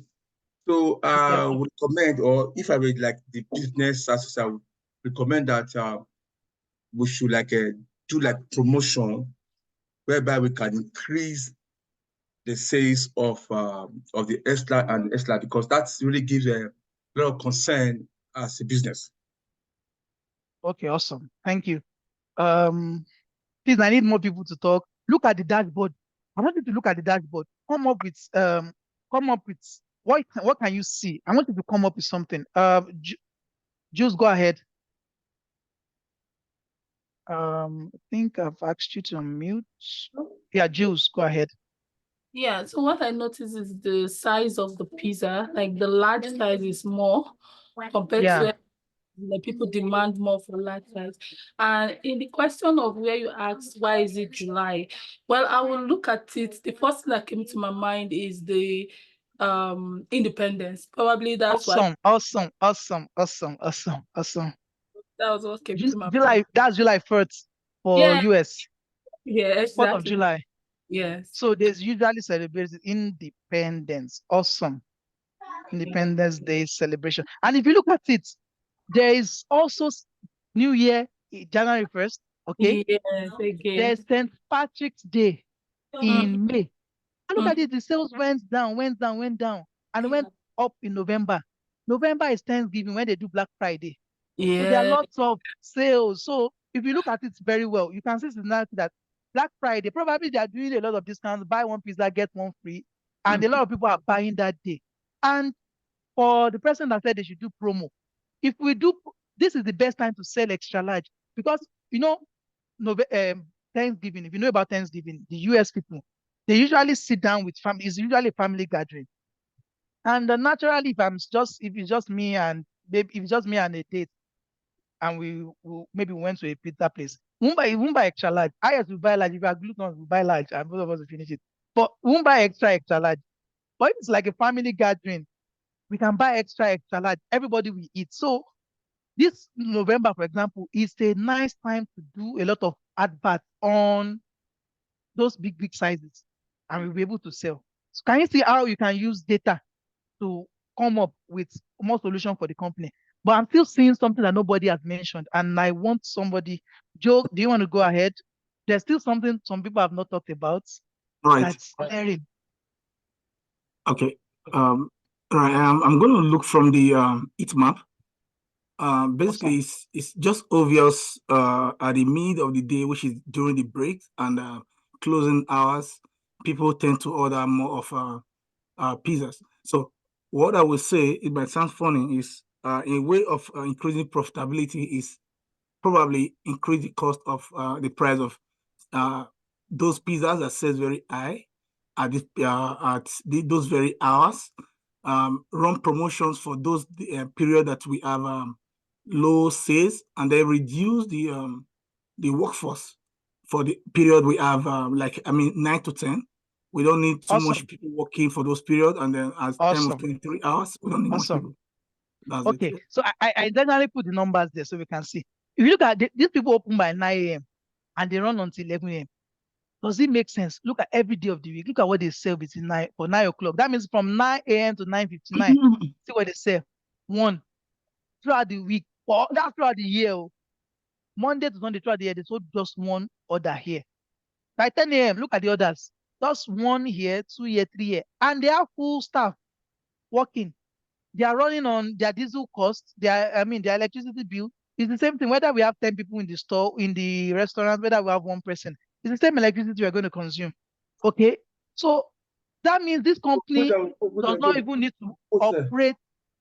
This company does not need to operate.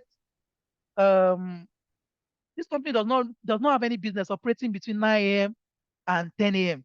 And if you look at 11 a.m. as well, they don't need to operate there. The sale is just very, very small. So they can just revise their operating hours. So they can revise, we can put it here, revise operating hours. They can revise their operating hours and start operating between 11 a.m. and 10 p.m. So if they didn't bring out their sales data and we did an analysis on it, they wouldn't know that they're just wasting money. Can you see how data can even help a company save a lot of money? So they would just need to cut down their hours of operation, stop working between 9 a.m. and they've saved 3 hours here. Save 3 hours here. They don't need to operate. They're not making any sales here. And what do you notice again? Can you see the highest sales we have here is around 12 and 1. This is the typical lunch break of people. That means the highest sales they are getting is around the lunch break of people, around 12 and 1, and around closing time, 5 and 6. Can you see? And if you see, it's like constant during the week. It's usually between lunch break and what?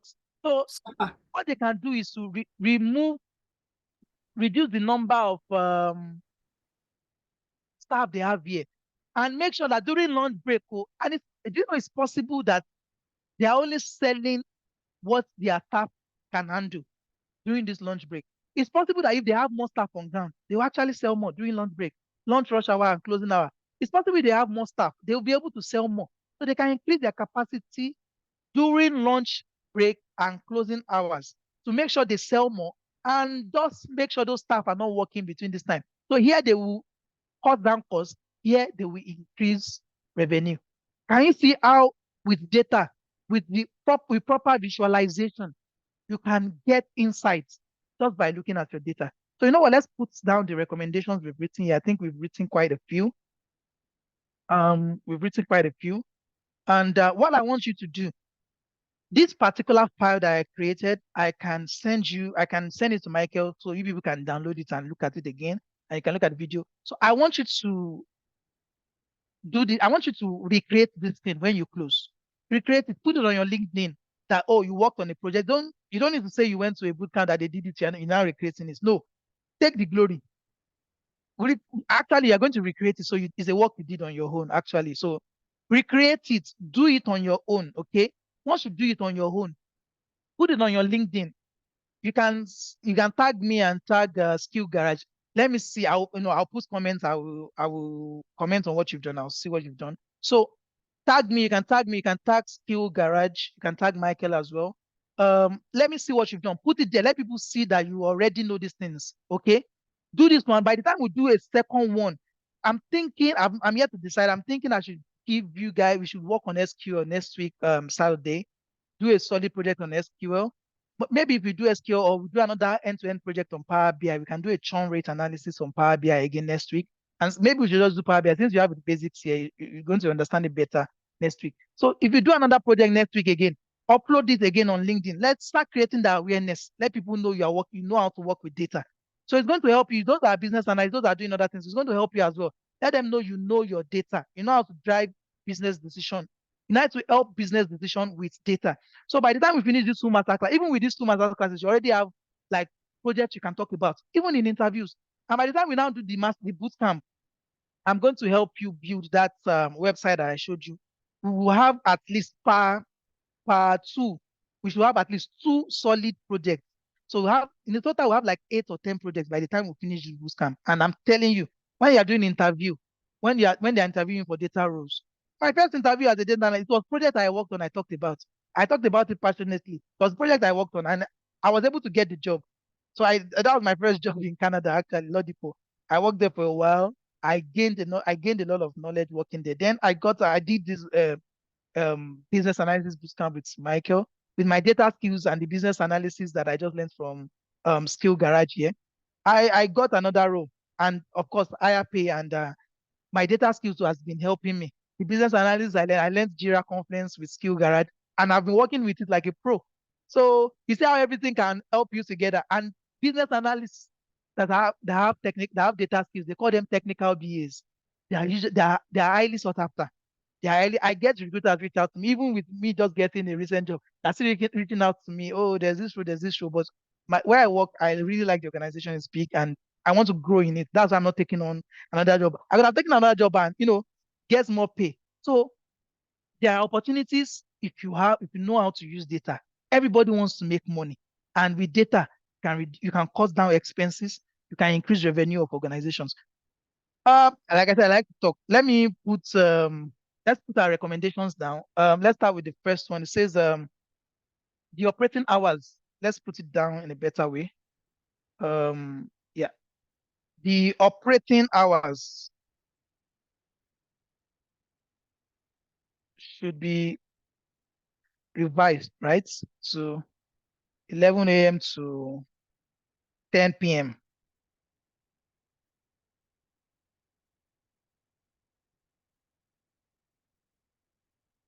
Because we can say because sales between 9 a.m. and 10 a.m., comma, and 11 p.m. are insignificant.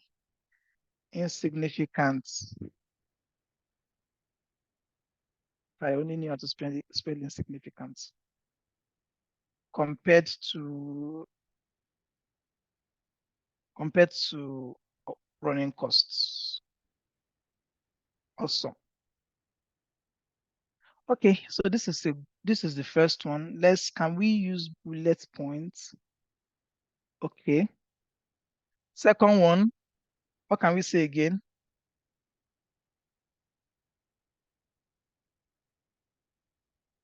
Okay, so what can we say again? Somebody talked about adjusting the workers shift, right?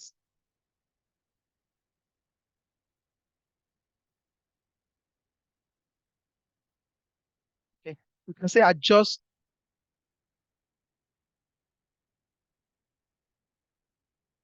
workers shift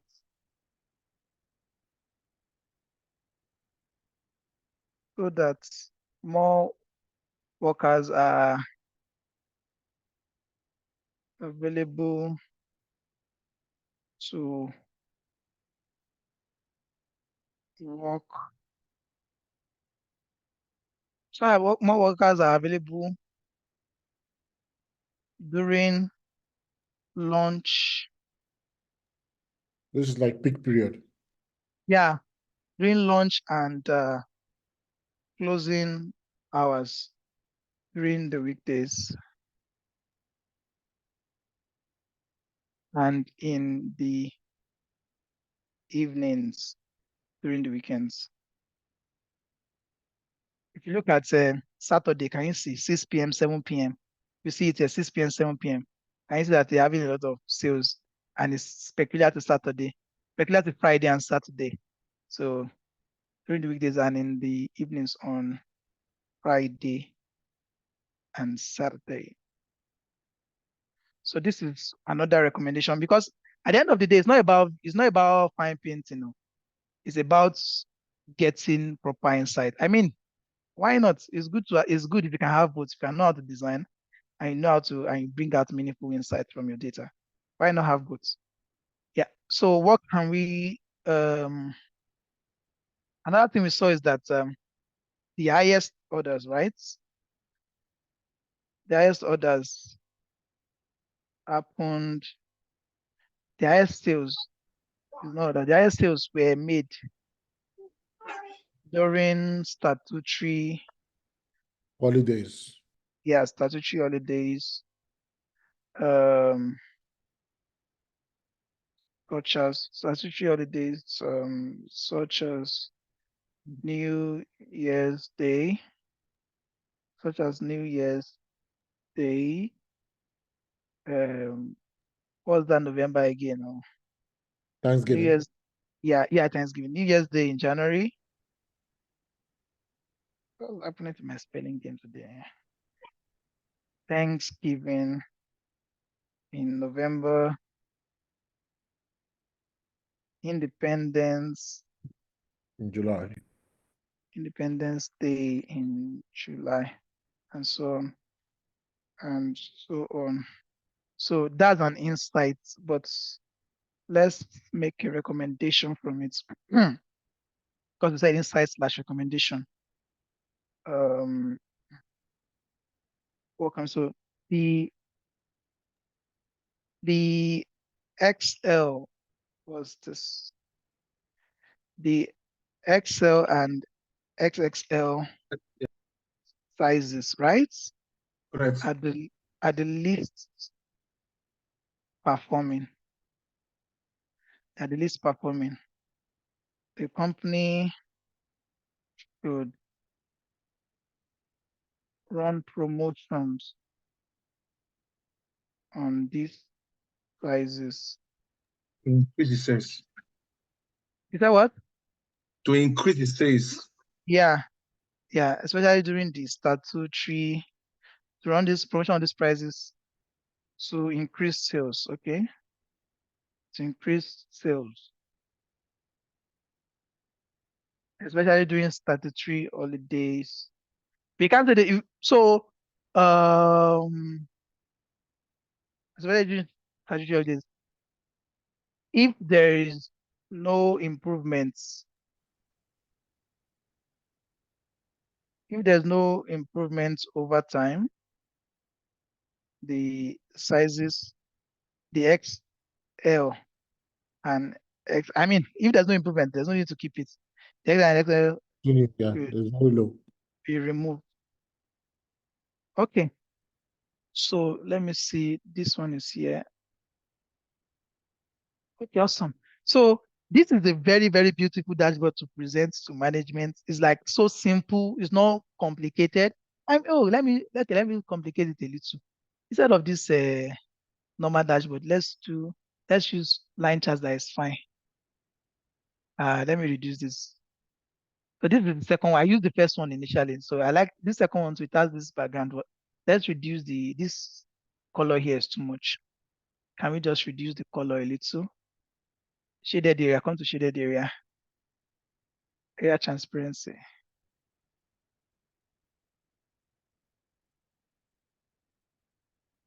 Okay. Let's reduce it small. I think it's fine this way. Okay. So like this thing was fine. It's like I've overspoiled itself. You know what? Let me go back. What what I've done. Yeah, it's fine this way. Okay. So this is a very, very simple yet effective dashboard. Like it communicates the most important can the dashboard be reused when a new data set is reviewed? Of course. So for example, if you get new data set now, so in that case, I would have connected this from a folder as well. So I have a different folder from other data. So if they now give us maybe 2016 data, copy and paste in that folder and click on refresh. Just come to home and click on refresh. Where's the refresh here? Click on refresh. The thing will just refresh, pick up the new data. All those transformations that we did on Power Query, you don't need to redo them again. The team will just automatically apply the same transformation to that new data set. So you just be maintaining, as that Power BI developer, you just be maintaining that dashboard. But they can use the same dashboard for 20 years. They just need to keep on updating. Just put the folder, just dump it in that, just dump the file in that folder. 2016, drop it there. 2018, drop it there. Just keep dropping it there. The thing will just be updating. So that's how beautiful Power BI is. That's one of the advantages of Power BI. You won't need to do those things again. You just do it once, and the rest is just what? Maintenance, maintenance, maintenance. I maintain a lot of Power BI dashboards where I work. I just maintain them when they get new data sets. Those people say, oh, we have new data set. It's like I'm doing something very big. I just tell them, give me, I'll get back to you before the close of business. They will, all of them, they're like, okay, close of business. I'm not doing anything. Close of business, I don't click on refresh. And again, they're like, wow, wow, wow, wow. They don't know what I'm doing. No, I'll hide I'll hide how easy it is now. I won't let them know that's what I'm doing. But they employ another person that will be doing refresh. So I just at the close of business, I just click on refresh at the end of the day. It's like I've done something big. They won't even know it's just refresh I'm clicking on. So Power BI is very, very simple to use. It's easy to learn. I'm telling you, once you go back, watch this video, you can recreate this thing that I've done. That's how simple Power BI is. And data analysis as well. It's not hard. It's not hard at all. It's very, very, very easy to work with. So for this bootcamp, we're working on Excel, working on Power BI. We do a lot in Power BI. I'll show you how to connect to pull data from websites directly, even without downloading the data set. Connect to a website, pull data from the website, run your analysis, and anytime anything changes on that website, your dashboard will automatically upgrade as well, automatically update. You can do a lot with Power BI. How you can connect Power BI to SQL databases. For those of you that will be working with Power BI in your offices, most of the time you'll not be working with CSV files. I mean, there are times you're working with CSV. I'll show you how to connect Power BI to SharePoint, how to connect Power BI to your SQL database. You create views. I will teach you how to work with SQL, that you create views in SQL, connect those views to database. So you can do end-to-end Power BI, end-to-end analytics project for your company.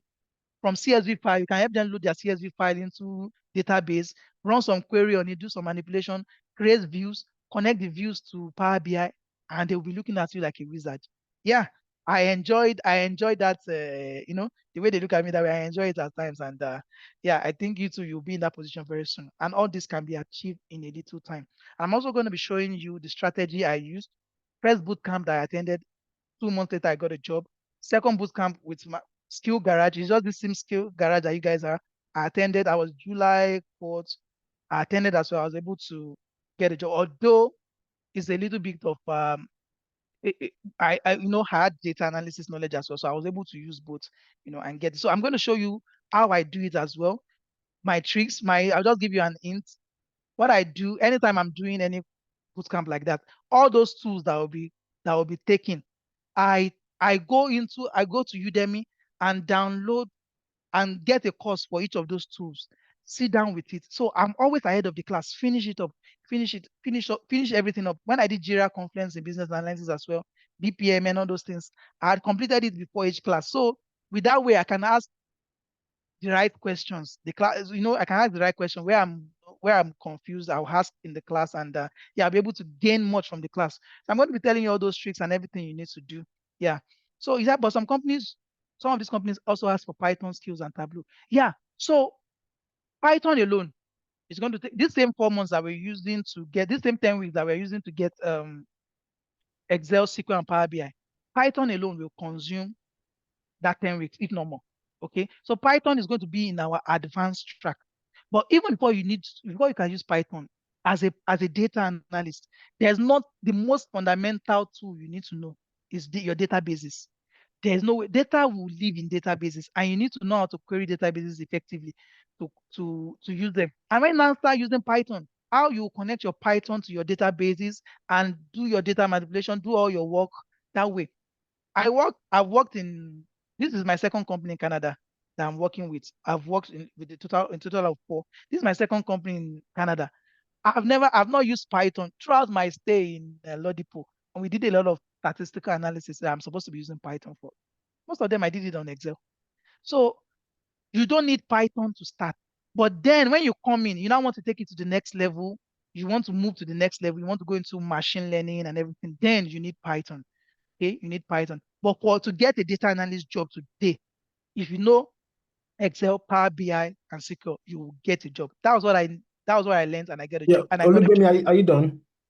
Yeah, just one more thing. So Tableau is an alternative to Power BI. So you see them, they'll say Power BI or Tableau.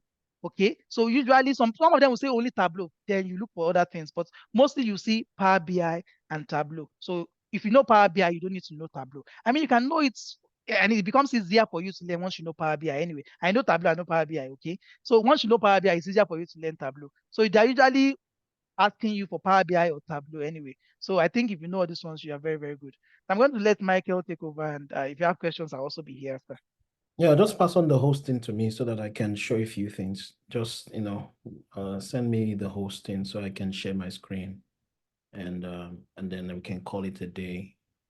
And I'm looking for you here. so just click on my. Okay. I can see you. Yeah. Okay, I think I can get it back. Don't worry. Yeah, I've done it. Perfect. All right, guys. Have you been able to learn a thing or two? If you've been able to gain something from the class, it was worth your time. Can you put yes in the chat? Let me have a feel of the participation and what you think. So you've been able to gain one or two things from the class, put yes in the chat. You think this was something you could do? I mean, it looks like something you can do. Put yes in the chat. Okay, perfect. All right, now I hear some people saying, Python this, that, and thank you, Olugbemi, for that answer, because, one thing you need to learn in tech, and I keep saying this, the more, the merrier. You can never go wrong. You see? Because some will say, but I did business analysis and ginikon. That's fine. And remember, even for those people who join the business analysis class, I'm all very, very upfront from the beginning. I tell you what is possible and what is not. I tell you, listen, the business analysis you're doing will give you 50% of the job market out there. Is that not what I tell you? That's what I tell you from the beginning. You give you 50%. The other 50% will be domain specific, will be, certain skill specific and all of that. All right. And then you compensate that other one with the product ownership that we teach. That is another layer on top. And then you compensate for more roles with Scrum that you learn. Then you can compensate for more roles with data on top of that. I remember when we I don't want to start telling you all the things that I did for my transition journey. You see all this data flow, DFDs, and all this stuff, Power BI, Tableau. I did every single thing up to the point that I was learning Drupal. Up to the point that I was learning Drupal. How many of you know Drupal? You know Drupal? Just to transition to a tech role. Listen, all you need is a foot in, and I say no knowledge is lost. He has just told you how his current role, he uses both business analysis knowledge and data analysis knowledge. And, some roles are like that. Okay.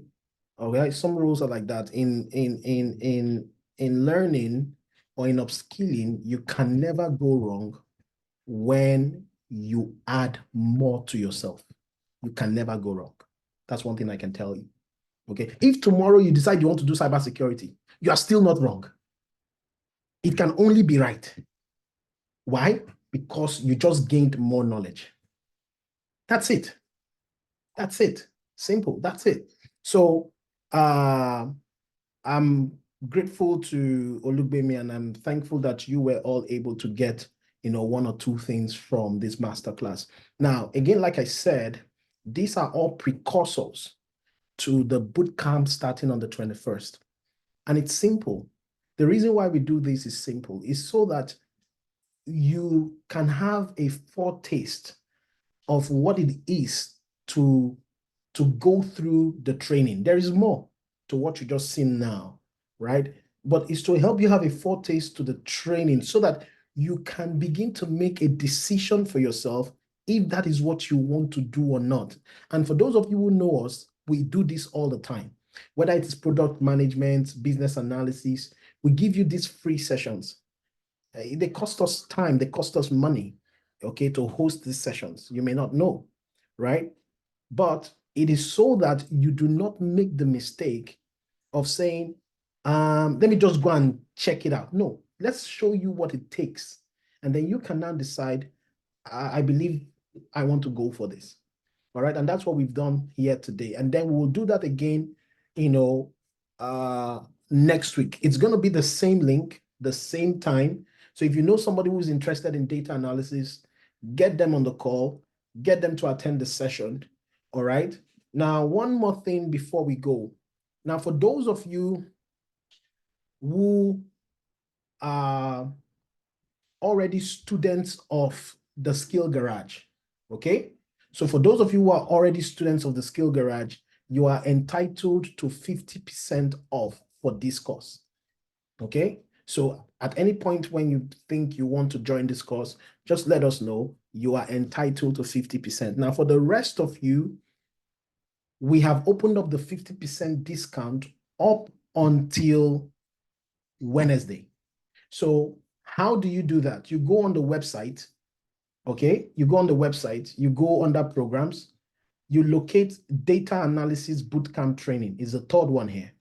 You click on it, you come on this page, and if you want to make a payment, go down here, all right? And you can see it expires on the 15th.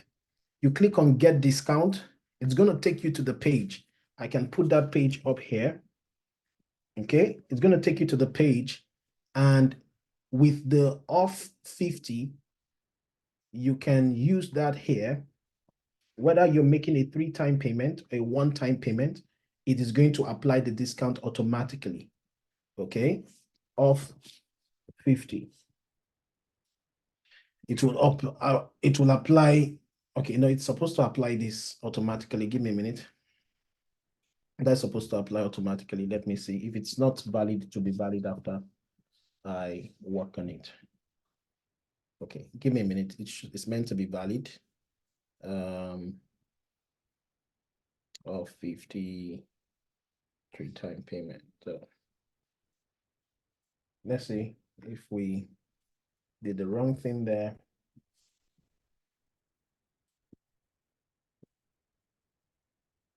Is it still saying invalid?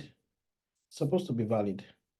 Okay, no worries. That should be, we'll fix it, but it's meant to be showing valid. I do not know why. Give me a minute, guys.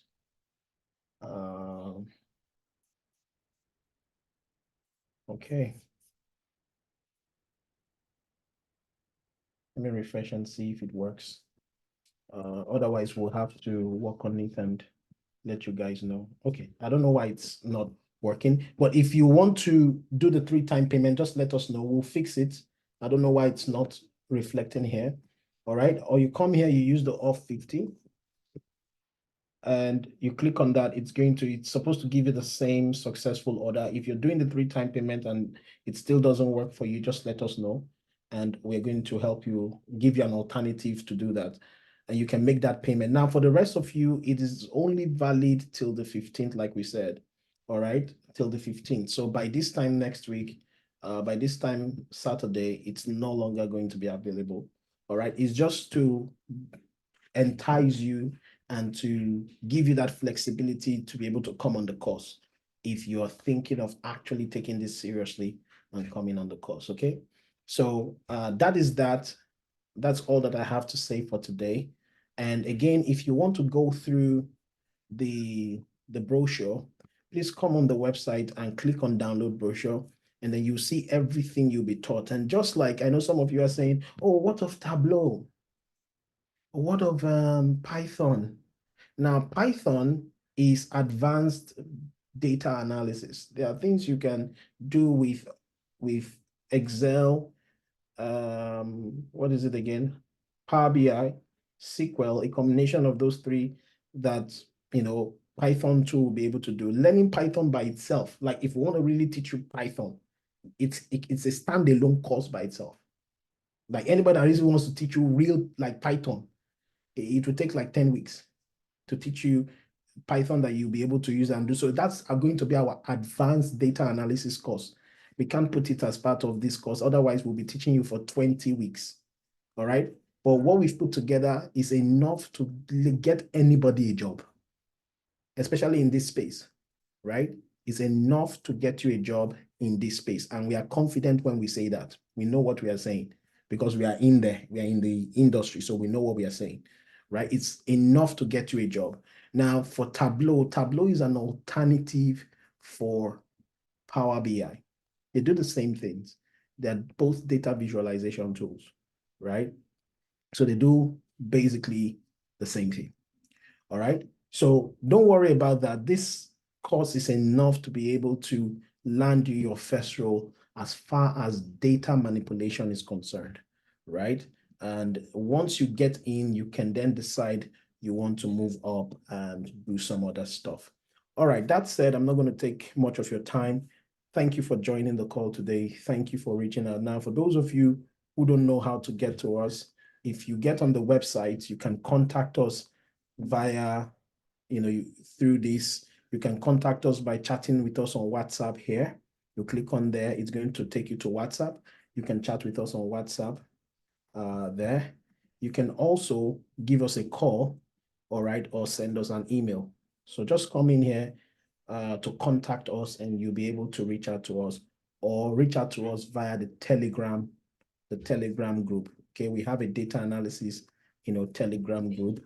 Okay, let me post that group here so that for those of you who wants to be in that group, we have a data, so you can also ask your question in that Telegram group. So I'm going to post it here, and then we will call it a night. Is that okay? All right. All right. So that's the Telegram group. Oh, somebody's asking to confirm the days. Thank you. Okay, you want to confirm the days. The days will be Tuesday. Okay, it will be Tuesdays and which one am I looking at? Okay, it will be Tuesdays and Saturdays, 7 p.m. Okay, Tuesdays and Saturdays, 7 p.m. EST. That is the time. Tuesdays and Saturdays, 7 p.m. That is the time. Okay? Is that okay? Any other question? Any other question, guys? Olugem, is there anything you'd like to add to what I've said? So guys, this is very simple. With this, you can already create visibility for yourself on LinkedIn. You can just take a screenshot, take a private screenshot of this. Once you recreate your dashboard, post it on LinkedIn. Let people know you know how to use data. At least get visibility. Then we will help you on building more, like getting a better foundation, so you'll be able to defend these things once you start presenting them. So create awareness, build this. You can tag me, Skill Garage, and let's see what you've done. We'll definitely leave a comment on your work, and so let me see this going. Put it on your LinkedIn, create visibility for yourself, and let people know you are into that data space, and let's continue with the bootcamp as well. Thank you. Yeah, so somebody said it will affect the, this is an independent course, so you can just focus on this course, and you can always have your project meetings with your group. If you are having project meetings with your group, they can always fill you in on what happened on the session, right? But you can always run the projects with your group. Now, for the person who said UK, I understand it's not feasible for those in the UK, and we understand that. Even when we started our BA course, we had to start somewhere, right? We started with the US and Canada, and then we had people join us from the UK, even at that time, because they wanted to do it with us, right? So at this time, I do not have a solution for the time, right? For those of you in the UK, but definitely over time, we will definitely have our separate cohort for the UK. But for now, it's going to be, this is the time everybody would have to leverage. It may not be the most convenient for you, but it's the best we can do for now. All right. Much later, we will expand to other regions. But for now, it's the best we can do. All right. It just has to be probably a sacrifice on your end or something. I don't know how it's gonna work for you, but that's basically it. Okay. All right, guys. Thank you so much for joining. Thank you, Olugbemi, for the wonderful class. We'll see you next Saturday. If you know someone who is interested in data analysis, let them know. We're kicking off the boot camp on the 21st, and we'll see you in class. Thank you, and have a good night. Bye, guys. Thank you.